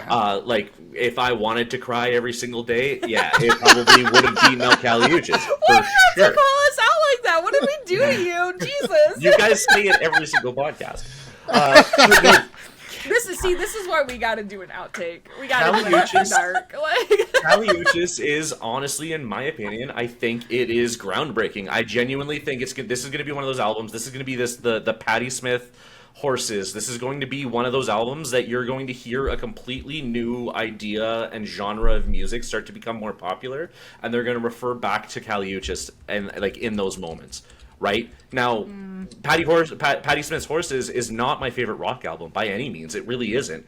I still can't give it anything outside of credit, though, because of how influential I think it's going to be, or how for Patti Smith's Horses, how influential it has been already. But for this album, I think it has that kind of vibe where this is going to be influential for a completely new wave in pop music and dream pop, and this kind of electronica like soundscape style music. I think this is going to branch out into a lot of different things where they're going to look back at this album and say, this one was one of my most influential records that had me continue to make music. That's what I appreciated about it so much. And I know it was so different from Mel and Bob on that, but that's why I like this so much. This felt like groundbreaking stuff, not just the same par for the course, just done really well. Now, don't get me wrong, Bon Iver is also groundbreaking and not just par for the course kind of people either. But I do think it's more par for the course. His own course, it's a genre that he created in that style, but the album itself wasn't creating it. That was him taking all of the styles that he's put together and coming together and making it a fantastic album. You know what I mean? Caliuchis did something I think that was brand new, and I can't help but appreciate everything about that. So I do stand by. I stand by most of it. Like I said, Squid could probably bump up and down a little bit, but Squid's one I need to listen to. I listened to the podcast, the episode you guys did when I was away about Squid, and you guys, it sounded like a very interesting album. So. I think you'd really like it. I think you'd really like it. Okay. As I said, I did write a more little up your alley. note. I constantly have these little sticky notes that I write notes on, and I've got to listen to it because I'm intrigued. Yeah, it's definitely was worth cool. it. It's interesting though. Like it is, like you do want to be paying at least some attention to it. Like it's not just a background listen. You got to pay attention. So, but yeah, that's everybody's top 5s based on what we picked. Now, Nice. should we chat a little bit about everybody's actual top 10s now that we've just listened to for the whole year? Like this is outside of stuff that we've covered. Guys listening, I hate to tell you this. there's more music than just 3 albums every 2 weeks. So sometimes we listen to other music that we don't talk about necessarily, or we try to discuss it as briefly as possible, but we want to talk about the stuff we told you guys we were going to listen to. So we try to spotlight a couple of things, but there's been some really, really good music coming out all 2025, all year long so far, that honestly has been better than some of the stuff we've even covered on the podcast. So here's our chance to kind of brag and talk about a little bit of that stuff. Well, and if you don't know what to do with this chunk, pick your favorite of the 4 of us and go, I'm going to listen to everything they listen to and tell us about why they're the best. Like, follow us somewhere, dude. Like, little. It's going to be good. It's all good music. So who wants to start everything off? I mean, Bob. I don't. Oh. Do you have a list? I have nothing to contribute at all to I'll this hit section. you. Some of mine are going to be some weird picks, and My if we're talking about new music we've listened to this year, I literally have listened to no new music outside of this podcast. Yeah, okay. And So that's his just top 10 my is his top 10. it's the life I live. Well, I don't we get a just chance discussed to, this. His top 5 was your top 5. Yeah. Yeah. I don't get Yeah. a chance to listen to new music a lot because I So- have a job that has me in the- meetings all day, at But the go ahead, risk go of ahead, putting Riz. you really on the spot, like, Yeah. what are your, like, 2 or 3, like, if I need music, these are my go-tos right now? Oh man. I like listening to Deftones, Tool, and Persona soundtracks right now. That's so fair. If the music wasn't supposed to be that good for the game, why are they all bobs? Like, I feel it. For anyone that's played the Persona series, you know what I'm talking about. There's some fantastic Even for those of us music. who haven't played it, they're Yeah, still so yeah. good. Like, Yeah. A lot of jazz, a lot of there's some hip hop in there. Yeah, there's some good stuff in there. But yeah. But that's it for me. I don't have a lot to contribute for this section. I'll leave it to you guys who have actually listened to full albums outside of the podcast. I mean, I'm happy to go next. I am You very already much touched the- on one of mine. Yeah, go ahead, Rose. And some You of go mine. ahead. Here's my thing, right? I know we went through like top 1 through 5 or top 4. I didn't number mine, and if that upsets you, you're just gonna have to get over it. I'm not really sorry. Listen. If we're recording this on a Friday night, usually we record on Saturday mornings. It's been a day, like, so you're lucky that I picked as many as I did off the top of my head. Just give me some grace. It's fine. So in no particular order. Highlighted, italicized, underlined, bolded, like, because I can see immediately somebody, well, you said this is really good and it's on your number 2. No, they're not in any order. So number 1 on my list in no order Jesus, is get on with it. I know, listen, I just have to is Fancy That by Pink Panthers. I thought it was really fun. I really liked it. It's kind of like one of those, like, that's the niche that I like to be in. I really enjoyed it. I thought there were a lot of special moments on it. I really like some of the like advocacy she's done outside of her music, even about like mental health and how important that is. So I can really stand by it and support it. Pink Panthers, Fancy That. Love that album. Bon Iver, Sable Fable makes the list. We already talked about it. Moving on. Sleep Token. I love Sleep Token. We talked about this when we did the single. Yeah. Even in Arcadia is great. There's so much to the tracks. There's moments where tracks off of this album reference the other album that they've done. Worth checking out. I genuinely saw, I can't remember which critic it was. Which critic site is it? Am I about to have to get a pitchfork or? It was Pitchfork, thank you. Ha. Pitchfork gave it a 1.6. And you know what? what? Pitchfork can catch these hands. Pitchfork, half the time, here's the thing. Pitchfork, I real? think a lot of the times, and I will stand on business on this, I think a lot of the times they rate things intentionally to be They're inflammatory, very to get rage attention. bait. It did seem like that. It was on Facebook that I saw it. I'm like, oh. I'm like, don't get me wrong. Like, I think Sleep Token, it was an okay album. I think there's a lot of other, like, death metal bands that I would To prefer me, a lot it's less more. death metal. I It is struggle a less lot with death death metal. metal. It's more like, it's less death metal, more black metal, which that's is what kind of I- a weird fine line to walk. That's why I don't really like it as much. Like, I want something a little bit more intense, but it's kind of, it falls similar, it almost falls into that same kind of Coheed and Cambria thing, which obviously I've said is okay to me, but it's not like something I go out seeking for. Yeah. I thought 1.6 was low. Like, that's Yeah, and a see, So that's where it's I'm like, not, album. according to their review on their website, it's not a 1.6, it's a 2.3. Oh, pardon me. Oh, thank you, Sorry. Pitchfork. Oh my god, let me beg for my scraps. Like, 2.3, way too low. I love the album. I think there's a lot of really cool moments. I definitely see where it can be a weird listen for people who either don't like metal or who really, when they come in, want a specific genre and they want that. They do a lot of experimenting with meshing or blending of genres with different... Sorry, What a watching guy. Bob. I love him so much. with blending different sounds and pulling these little samples from their own music, from other music, to create and evoke specific like narrative stories. I think it's a really, really good, like, I wouldn't give it like a 10 out of 10, you know, but I think it's a really great album. I love it. You know, I enjoyed I'll it grab a lot. torch. Like, I enjoyed it was okay to me, like I said, but I want something to be a little bit heavier.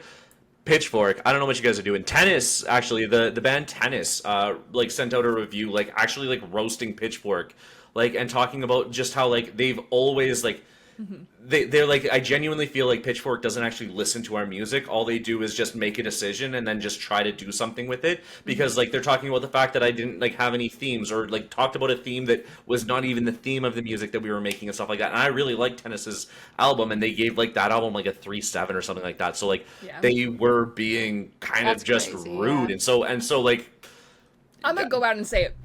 We should replace Pitchfork, because honestly, a lot of what they do is just inflammatory. I think you do what a lot of our Oscar judges have done historically, and you don't actually listen. You don't actually watch, and honestly, at most, I'm taking a hefty shot of salt before I read anything off of Pitchfork 100%. because of yeah, it.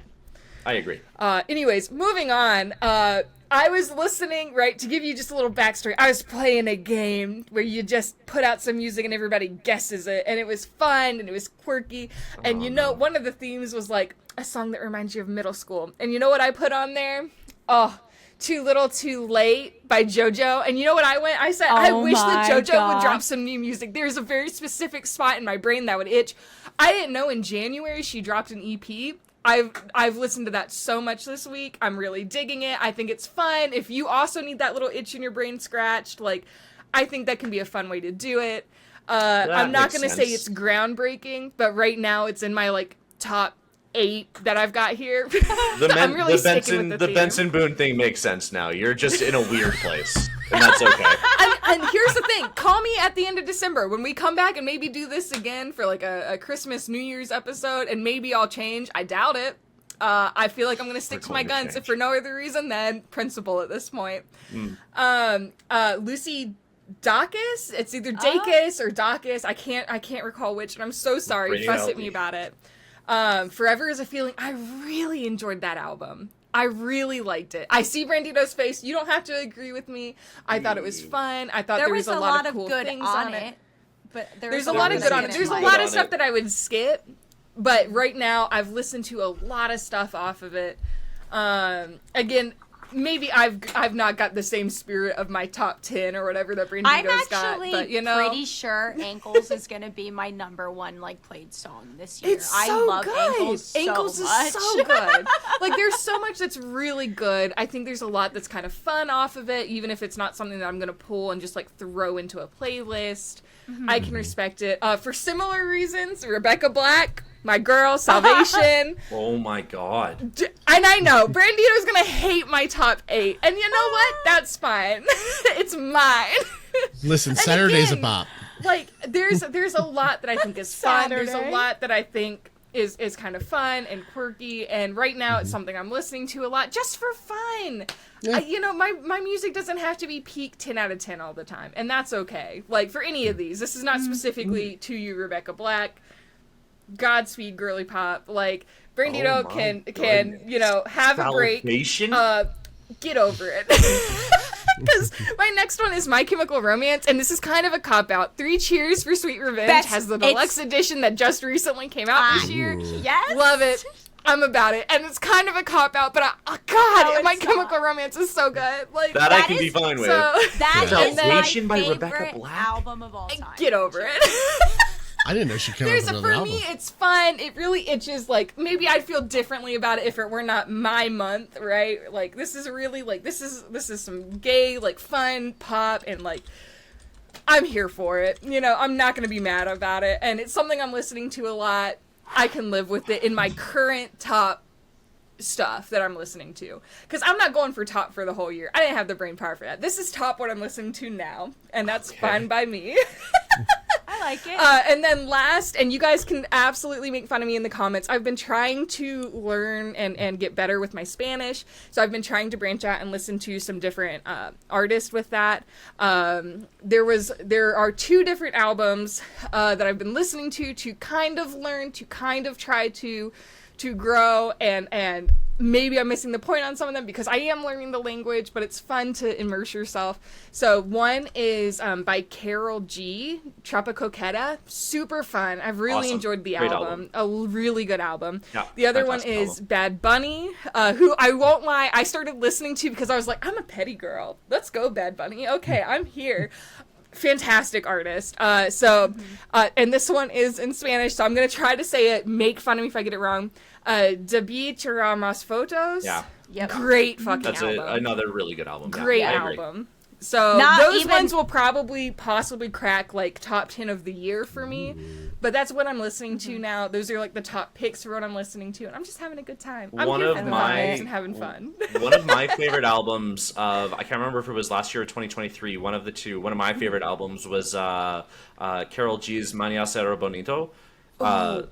I started listening to that one the other day. Listen and to I that. really Like, like it's it. Yeah. fantastic. Yeah, it's a really, really good album, and like I it's love one of my that- favorites. I love that you guys were able to come back together and bond over Yeah. Carol G. Well, that's in making my list. I was like, let's put the Fully ones that choosing Brandito's really not gonna like in the Salvation. middle to really. I here's wanna the listen to thing. Salvation Okay, here's the Shop, thing. pure Let's do a curiosity. deep cut for a second. Rebecca Black went to school with my brothers. Like, she was from my Whoa. area. No shit. And listen, you really got the shit into the stick for so many reasons we're not going to go into because we don't have the time. We do have the time. I'm not going to make y'all sit here for it. And so I really am here to support her. I think that she's done a lot of growth. She's shown that she's got some artistry. I like some of the messaging she does. And Can't I say can it's 'cause support she's too any young. sort of queer fun and joy and like anything. And like, especially during Pride Month, I'm not gonna fault it. Like, I'm here to have fun. You're giving me some fun. You go on my list for part of my top rotation right now just for fun. Like, are you gonna crack my top 10 at the end of the year if I'm taking this like super seriously? Like, these are the top 10 that if I only had to pick 10 albums to take out of 2025, probably not. But like, that's okay. It's okay to just enjoy music and have fun with it, and that's what I'm here for right now. No, you need to rip it to pieces until you hate every single one. She's in my top 3 for Friday songs and my top 2 for Saturday songs. I like Rebecca Black. Yeah.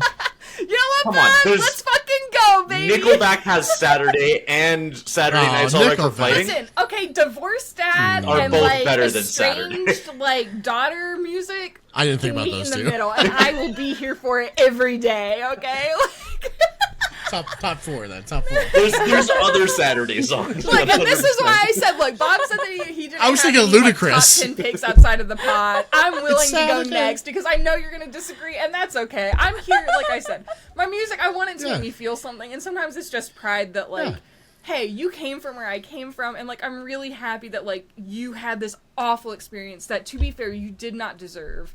And the fact that you have not given up, that you are resilient enough to be doing your own thing, to make music, like, hell yeah. And I'm gonna support you in that. So you It's know. okay to have guilty pleasures. I'm a Yeah. Tool fan. Like, come on. Like, it's It's okay to have It's guilty okay to have pleasures. guilty we can pleasures. Watch Yeah. Love Island. We can There's watch. lots of Tool fans out there. There's not very many Rebecca Yeah. Black fans out there. Like, listen, and you know what? Count me among them. Like, girl, you came from a rough place, and you really That's a- got the short end of a stick you did not deserve. And the fact that you have, in the face of all that, continued to find joy in making music and doing your own thing, hell Yeah. fucking Didn't yes, she I also support do you. a lot of good with the money that she made? I think she did a lot of charity Yeah. work She with she that. did so I so much respect good. it. She Yeah. she got bullied so badly at such Aw. a young age for stuff that like it was supposed to just be a fun present, like.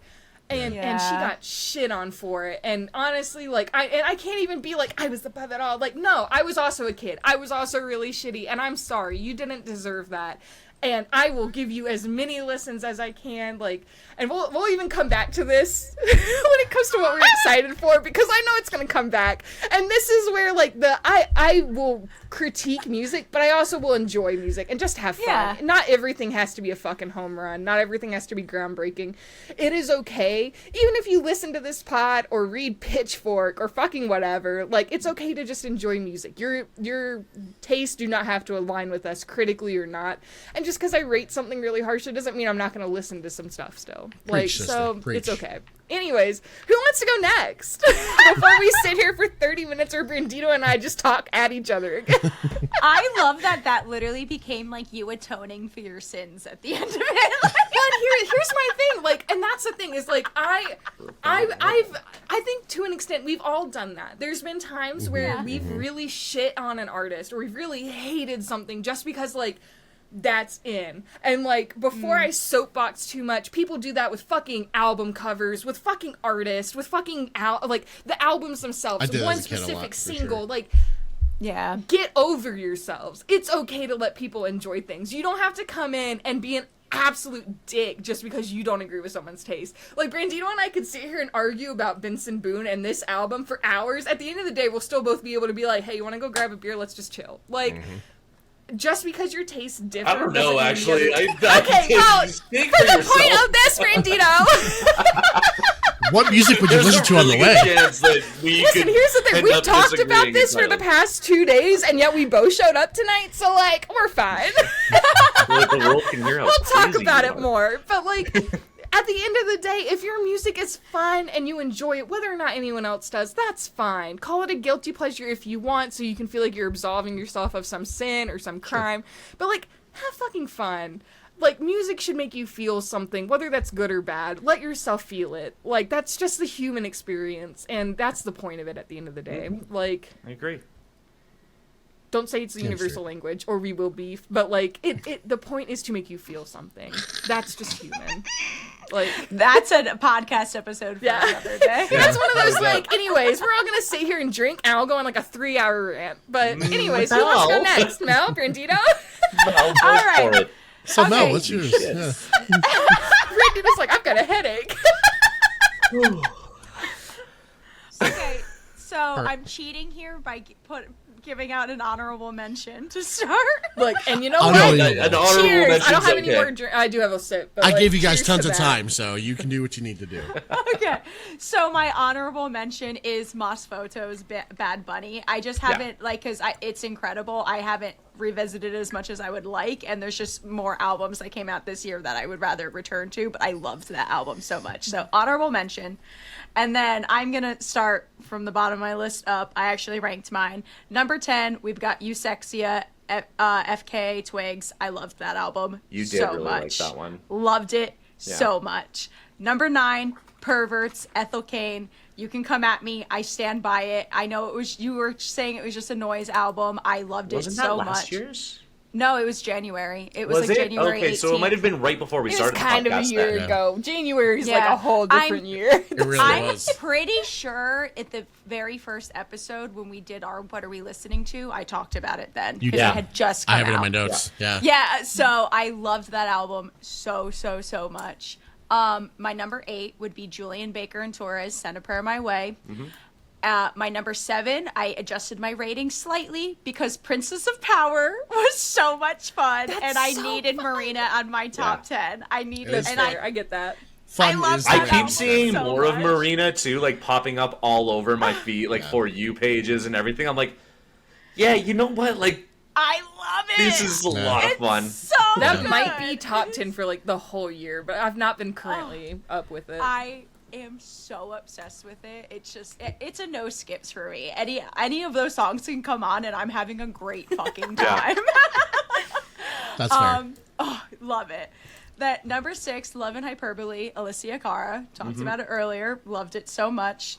I have to keep him in my top 5 because it's Daddy. Father of Make Believe, Yep. Coheed and Cambria has to cut. I'm gonna leave him in my top. And that's 5. fair for your top 5. Yeah. that's Yeah, fair. just that's For who that's you are, Daddy. which is- I can't do wait for that Claudio sticker to dirty like drop. that. By the way, it was an experience going to that concert with Mel, and just she was just in her zone. She was having a great fucking time. And we got guardrail too. I was in my house. Yeah, we were right there. Yeah, we could feel his sweat pouring on us. Yeah, it was great. We were making eye contact. Number 4, Natural Light, Dan Mangan. I can't say his last name. I'm so glad he cracked your top 5. I love that album. I'm so glad I introduced you to him. I love. I've been such a big much. fan of his for so long that like getting other people on board makes me thrilled. Loved it. He falls into like my Bon Iver, my City in Color. Like if I'm in that mood, he's in it now. Yeah. My number 3 goes to Gollywog, Billy Woods. It was just too much of a beautiful album to like count it out. It's a harder one to revisit, but I think it just deserves to be there. And again, I think Maps is better. You got to listen to Maps. I think I did. Okay, I think you mentioned you did, Mel. I think I did. Yeah. And I Did think you? I really enjoyed it, but I really liked the horror theme in here. I'm just a The horror horror, fan. yeah, that's right. You're a And horror I'm sure girl. it's yeah. gonna be right up my alley. So like, It will be, I honestly. thought Maps was great, but like this one actually got my anxiety going a lot, and I loved. Same thing with Yeah. Perverts. That's why I love Perverts so Mhm. much. After our discussion, I'm gonna keep it as my number 2, Tears of Injustice, just because it was like kind of it broke barriers for me. So I'm Same, gonna keep yeah. it there. You know, it's one of those things like you'll always have your first album of like a certain thing that you Yeah. listen to, and that's yours. Yeah. And then number 1, obviously Sable Fable. I will talk about this album until the day I die. Yeah, 100%. Obsessed. Love it so much. I feel like that'll be a consistent, like, by the end of the year, like, top 10 for everybody, if nothing else. I'd be Like, shocked if it fell out of my top 10 for sure. But it's not my top 1. So What is your top 10? Well, discuss Yeah. it. Yeah, let's get into that just a little Segue, bit. Bob. So at number 10 You don't get is those. a group that that I think might be one of the best rock groups out there right now doing rock stuff as we currently speak. And they absolutely killed it with another album. I love I know it so what much. you're gonna say. I think I know what you're gonna say. Continue. Guess what I'm gonna say, Mel? Swans. No. Swans was really good. Swans That's was a really good album. Swans was in my list as I was like narrowing everything down. No, when I say rock, I mean the conventional, just like rock group. It's Viagra Boys. By the Viagra Boys. The album was a lot of fun. It's like it's hard to get mad about anything that's going on there, and just musically they're fantastic. Like they're all really really solid and just putting together really good music. And I think they kind of slide under the radar because people don't really know who they are. If you like rock music, I would suggest you give it a turn. It's a really cool little album. At my number 9, it's kind of 2 albums, but like. They're both EPs. It's got to be Paris, Texas, with They Left Me With a Sword and They Left Me With a Gun. Just yeah. 2 really cool concepts that go side by side together so interestingly. Again, if you like experimental hip hop, they start to introduce some like Renaissance style music on They Left Me With a Sword, and then just knowing that the 2 albums are meant to play together as one being more aggressive like actual hip hop and the other one being this kind of concept of what hip hop would be like back in the day kind of a mentality is just really neat to me. A big fan of that one. At number 8 is going to be the Canadian girl, Alicia Cara, with 11 Hyperbole. That one's still stuck through. Number 7 is Natural Light for myself by Dan Mangan. right. Number 6, I kept Squids in. Okay. Squids is Wow. still there, but this is where I did end up moving some things around because Squid is still there. At number 5, one that we didn't cover was Negative Spaces by Poppy. Oh So my God, good. that I was went this and listened year? after we That was talked. this year. So good.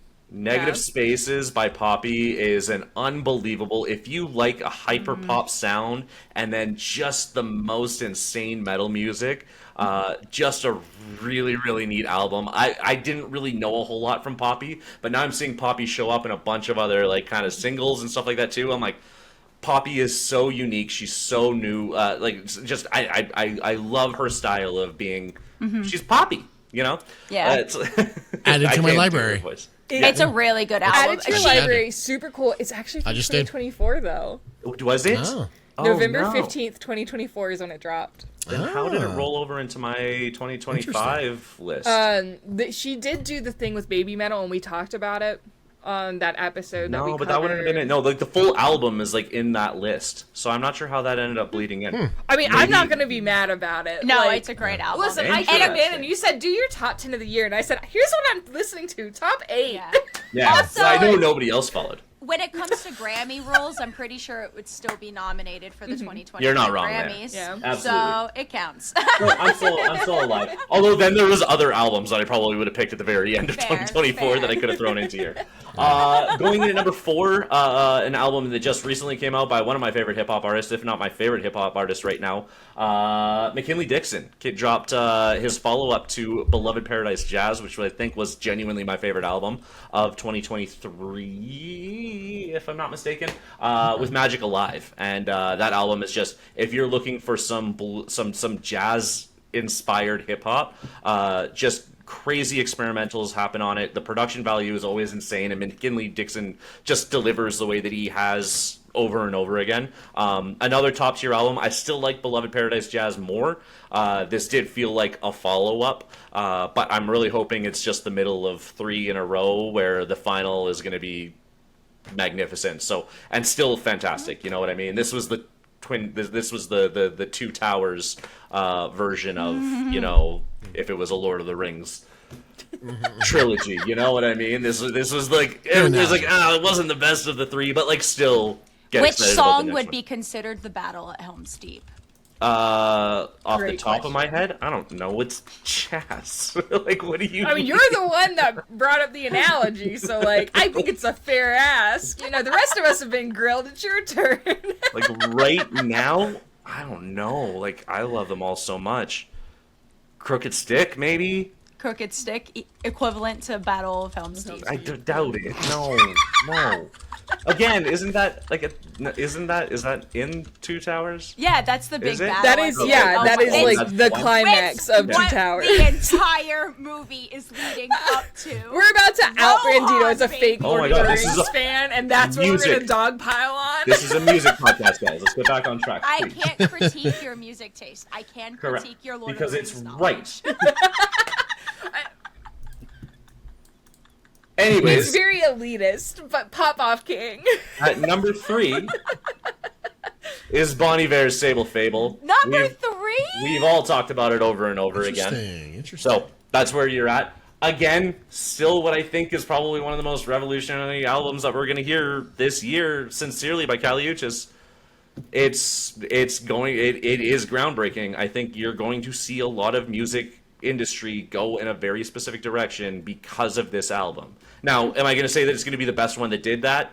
Probably not by the time it's all said and done. In 10 years, I could look back on it and be like, maybe that wasn't the best version of that, but it was the one that started it. And I'm excited to see how that all goes, right? It's the same reason why I think Brat was still a 10 out of 10 album, right? It's still a great album, but like, I think in, like, again, 5-10 years, I'm going to look back on it and be like, it wasn't the best, but it was the first. And that's an important thing to give a lot of credit to. I think Kali Uchis did the same thing this year with Sincerely. And then my very top was one that is like way off the beaten path, like by like a long shot, but I loved it so much. It's called Animaru by May Simonis. A Berkeley student who put this whole thing together. It's this beautiful kind of bedroom pop, but like funk, jazz, fusion. There's like signs of like reggae going on all over the place. It's in Japanese. Like there's just so many different things that are coming from like all over the place. There's bossa nova happening through like half of it, which is hard to be mad listening to bossa nova. It's just an incredibly fun, experimental, and like music student, which doesn't always make for a great artist moving forward. Yeah. But she nails this Please. album like so well, and it shows that she like stepped outside of the textbook to actually make something that was original and unique and different, and wasn't just something that everybody's gonna high five about afterwards and be like, I nailed that project. She's like, I'm gonna do something that's uniquely me, and if the professor doesn't like that, that's not my problem. And I really appreciated it. It's so unique. Again, to try to fit a square peg in a round hole is impossible. To try to genre define it is really difficult, but it's absolutely one that it's my top recommendation for this year so far. It is incredible. Okay. But yeah, Wow. that's my top 10. Heck yeah. Wow. A lot of new music I gotta listen to. I know. Yeah, same. I mean, Sticky all I looking do is sit there and mindful. listen to music, which is why I can critique Rebecca Black. You know what I mean? And listen, again, I came in for your casual listeners. I can listen to some really highbrow stuff. I'm not gonna come in here and tell you about all the new symphonies and different stuff, because like, at the end of the day, that's not what we're talking about. It's okay to have like favorite things. Some of my top 10s are probably gonna include some symphonies and stuff, and that's okay. Like, I'm not gonna music shame you. I might critique the music, but just because we rate something high or low doesn't mean you have to feel a certain way about it. Again, I have zero Listen, credentials. and that's I'm the everyman difference. here. Like, you have a lot of like Sonic stuff that you like to talk about, and you're really knowledgeable about like reviewing and what is really strict. And I have that ability to do that, and I can and will do that. But I'm not going to take away like I enjoyed it. Like, I'm not going to rate it too low, or you know. Like, and again, is it going to be my top 10 for the whole year? Probably not. But right now, what I'm listening to, hell yeah, why not? Like, fuck it. Have some fun. Live a little. I love fun. We've gone over this. Brandino You do love doesn't fun. like fun. No, I hate it. Well, not a big fan. Brandino's back. If you didn't listen to our whole last series of episodes and you didn't tell us what you thought before Dad came home, then Yeah. I don't know why these people even review music. It's well, I mean, we're insanity to talking me. about stuff that's already been out. Like, what are you looking forward to, Mister Music Snob? Yeah. well, I'm gonna go last because I've got a whole bunch, and I don't want to be redundant. You guys go ahead and go first because I've got tons here. Tell you what, Bob, should we rock paper scissors for it? Because I feel like ours are either gonna really overlap or he's really gonna judge, and you know, I could live either way. I don't know if they'll overlap. I know But, at least yeah. one that you've got on your list that I left off mine just so that we didn't have that redundancy. Oh, so okay. so Fair I'm enough. digging what you were putting out. Like, Okay, all right. I'll go first since I didn't contribute anything at all to the last segment. You know, listen, again, I know what my role is here, and I perform that role very, very well. So the 5 albums I'm looking forward to, again, and I'm mostly a rock metal guy. I love alternative rock, prog rock. So a lot of my albums are kind of in that wheelhouse. First one I'm looking forward to is the Black Keys. No Rain, That's No the one. Flowers. Coming out in a couple of weeks. I really hope coming out, I'm sorry, August 8th. Not a couple of weeks, but a few weeks. I really hope we get to talk about that one on the podcast because I think we listened to one of their singles. I was not a fan of that single. I know you guys were. Listening back to the single, I think I was wrong about that, and I think I'm really looking forward to what they're coming out with soon. Just ate a dog hair. Nice. I'm we're sorry really to hear getting that. 10 out of 10 this. Yeah. Y'all can tell this is really impromptu, but we're having fun. Why not? I just felt like I needed, like, for the video watchers, Yeah. like, I felt like I just needed to explain why I was playing with my mouth. So the next album I'm going to talk about, the next album I'm really looking forward to is actually Chevelle's album, Bright as Blasphemy, Yeah. coming out on August 15th. I'm a huge Chevelle fan. They're probably one of the first real rock bands I ever started listening to as like a teenager. I loved, I can't even think of the album name right now, but Send the Pain Below, The Red, all the songs that came on those first 2 albums. I love Chevelle. I listened to them over and over and over again in my CD player in my 1991 Chevy Cavalier that I had a bad radiator, so I had to only drive for 10 minutes before it overheated. It's a whole thing. But I have great memories listening to Chevelle while my car died on the side of the road. The next one I'm looking forward to is Rise Against Ricochet on August 15th as well. There's Yeah. a Rise Against album coming? There is, yeah. There is. Yeah.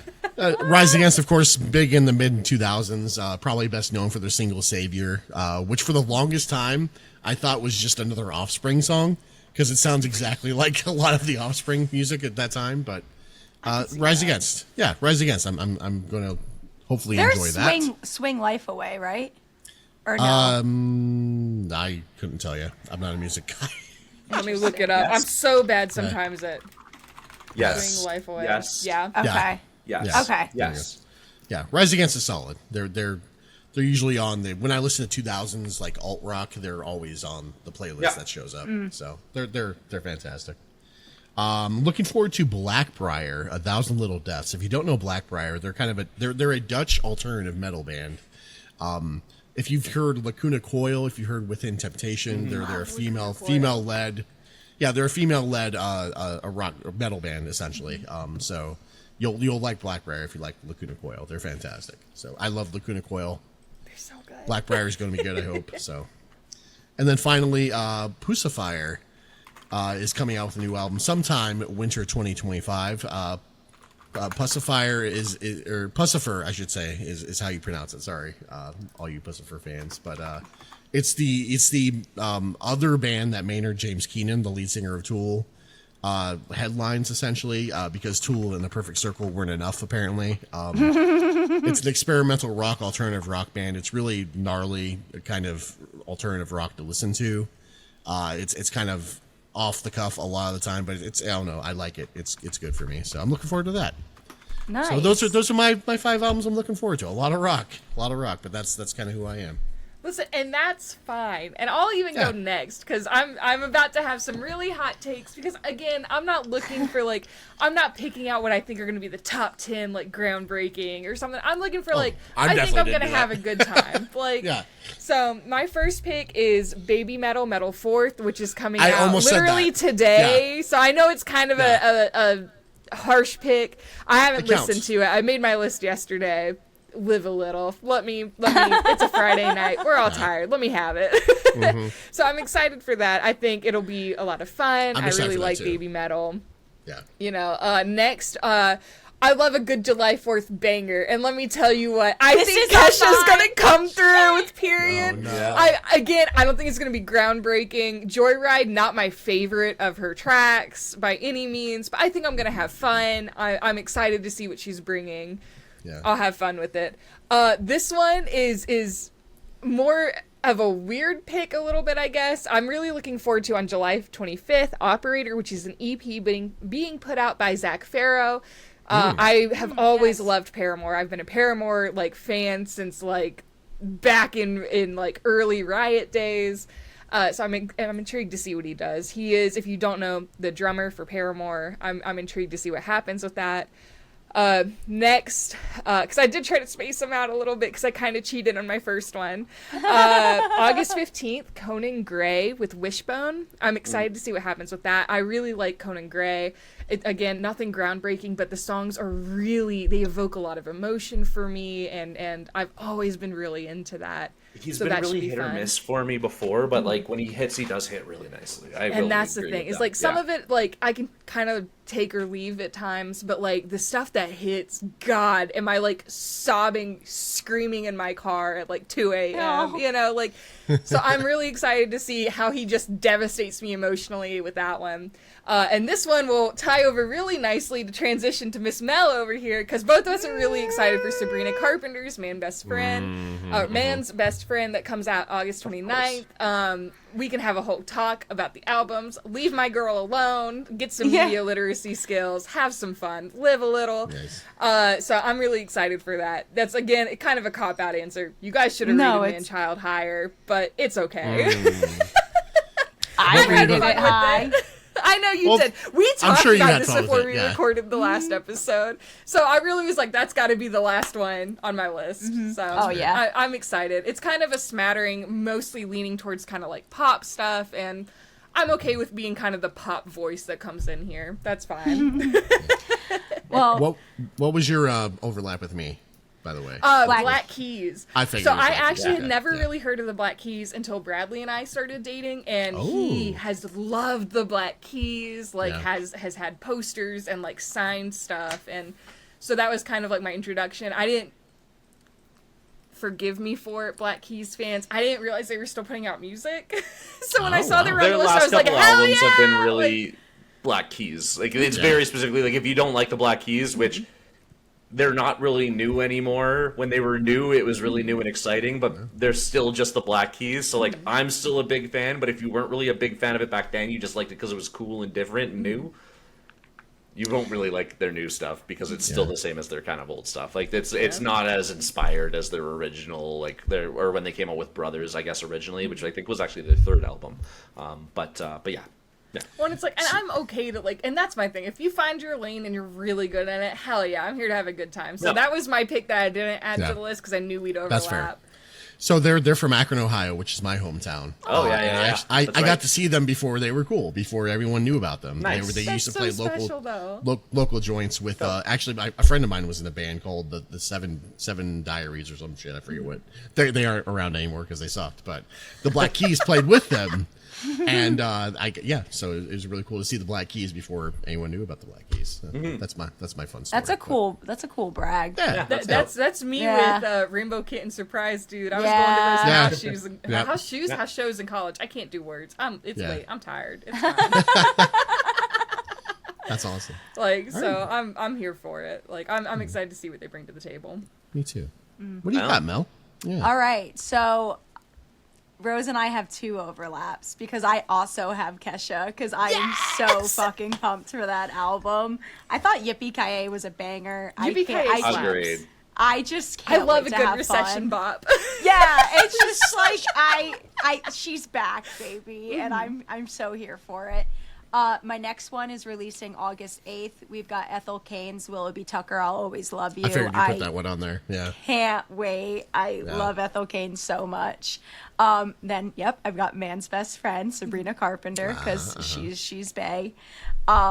September 19th, we have I'm Only Fucking Myself, Lola Young. So That's I gonna be good. love Yep. Lola. You're gonna be over you, Lola, for sure. Oh, yeah, I can't wait. And then the last one that I'm putting on here is kind of funny because we were supposed to review it, and it's still supposed to come out at some point this year. Our it doesn't- mysterious Lana Del Rey album. It needs to she's on tour. People are ripping her apart right now. But If it doesn't drop by the end of the year, she owes you a gift basket for still hyping it up. Because I saw that on the list and I went, I'm not putting shit down about this until she actually gives me a date and sticks to it. I still want it so bad. I'm hopeful. I'm putting it on there because I'm trying to manifest it. Don't manifest for early 26 though. All right, that's mine. Nice. Yeah, so for myself, so I did have some overlaps with you guys. I did have the Black Keys written down as well. I did have Kesha and Sabrina, by the way. Nice. Okay, because like That's Yippee-Ki-Yay was still fun. I still love Kesha. I mean, like Kesha's still Kesha. And then I did have Lana Del Rey, of course, because well, yeah, like I said, we were supposed to already have heard it. Yeah. So I'm a little bit anxious about that. I'm like, I'm supposed to have listened to this already, man. But no, so a couple. So we've got we've got a little Afro beat, like hip hop coming through with Burna Boy dropping No Sign of Weakness on my birthday, actually on July 11th, which is excited, right around the corner. Burna Boy has been dope for like quite some time. I know he's already like done a couple of tracks with like Travis Scott and stuff like that, so he's building up a pretty solid name for himself. I'd like to see him like do his like next step, but again, keeping that Afrobeat kind of sense, which I'm looking forward to. My next one I'm super excited for. I absolutely adored her last album, Indigo de Souza, an indie rocker from Northern California.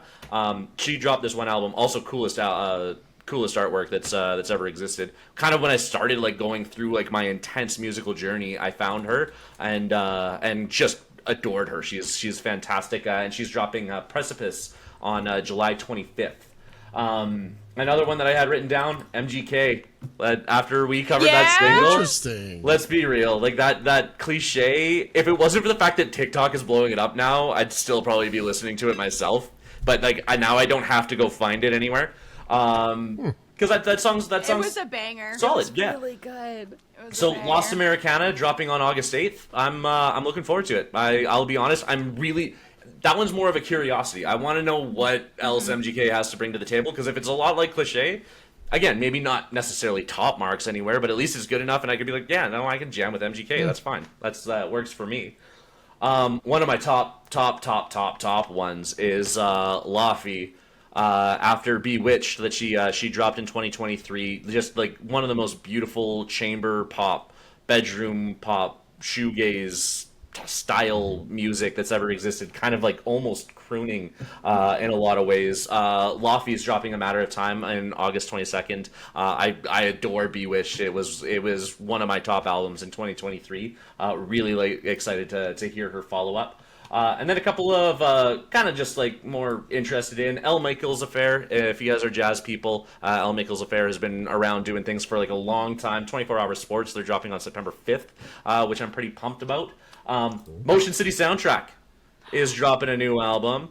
Been a long time since we've heard their name on the 19th of September with the Same Old Wasted Wonderful World, which I'm excited to dive into some more Motion City Soundtrack. Like I said, it's been a long time. Tell me that you're alright. The last thing I remember hearing from them is them doing the collab with Trampled by Turtles and like doing like a full album collab with them, which was awesome because that's apparently what Trampled by Turtles just does these days. So I'm just excited. I'm excited for it. I'm pretty excited to hear that one. And then last one. After Rot Saw God that came out in 2023 Wednesday, the Midwest emo rock group is dropping Bleeds on September 19th, which I'm really looking forward to as well. Like I said, That was little... a That really should be cool interesting. album. Rat Saw God Yeah. was really good. Yeah. Again, really early on when I kind of started getting into like this really big music dive that I've been doing for the last little bit. Rat Saw God was one of the first ones that I ended up hitting, and I've been a fan of Wednesday ever since. So I'm really pumped to see what they are. And then there's a couple that we don't have dates for that I think are worth just noting.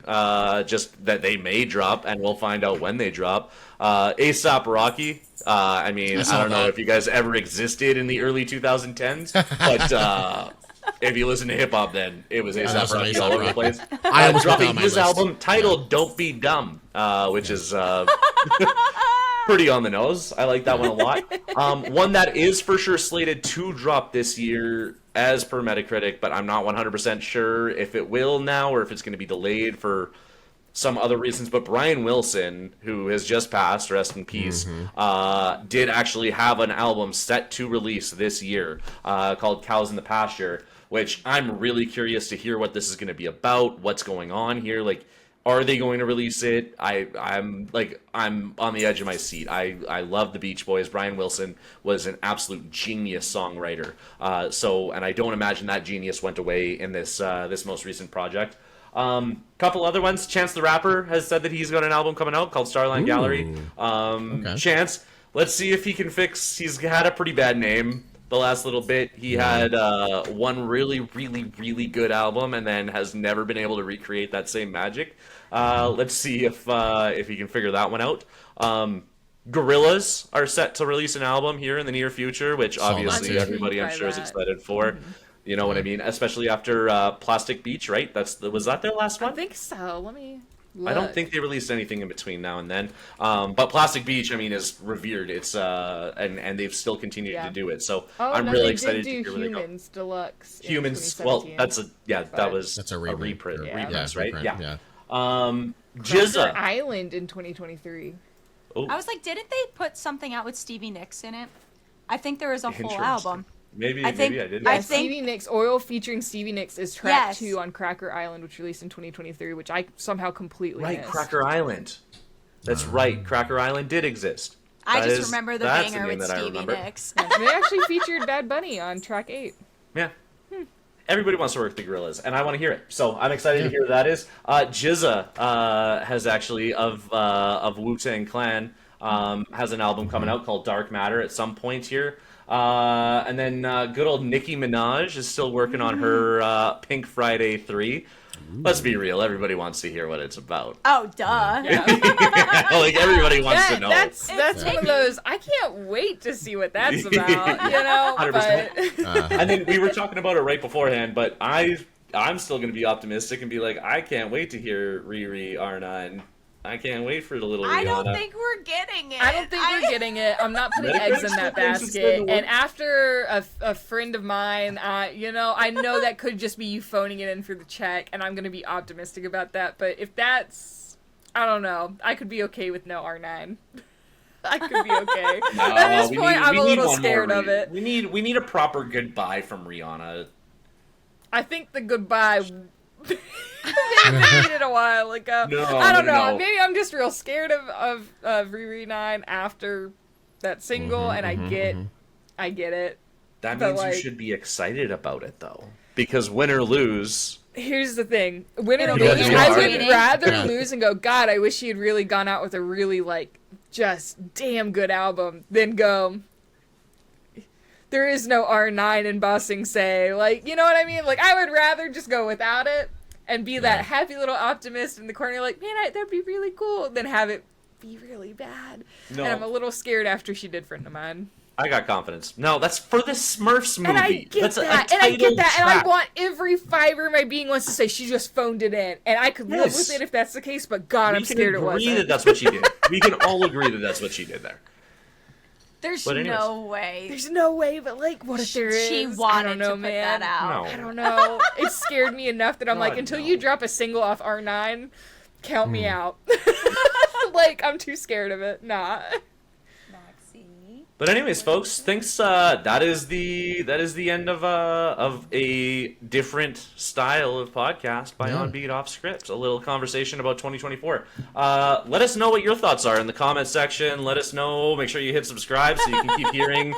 Maybe in another 6 months we change our minds about more things. You know what I mean? Maybe, hopefully, Rose can change her mind about those things. You know what I'm talking about. But we appreciate it all lots. We want to hear your comments. Let us know. Were we wrong? Were we right? Should we not make changes to the way that we were scoring things? Were we right in the first place and now we're wrong?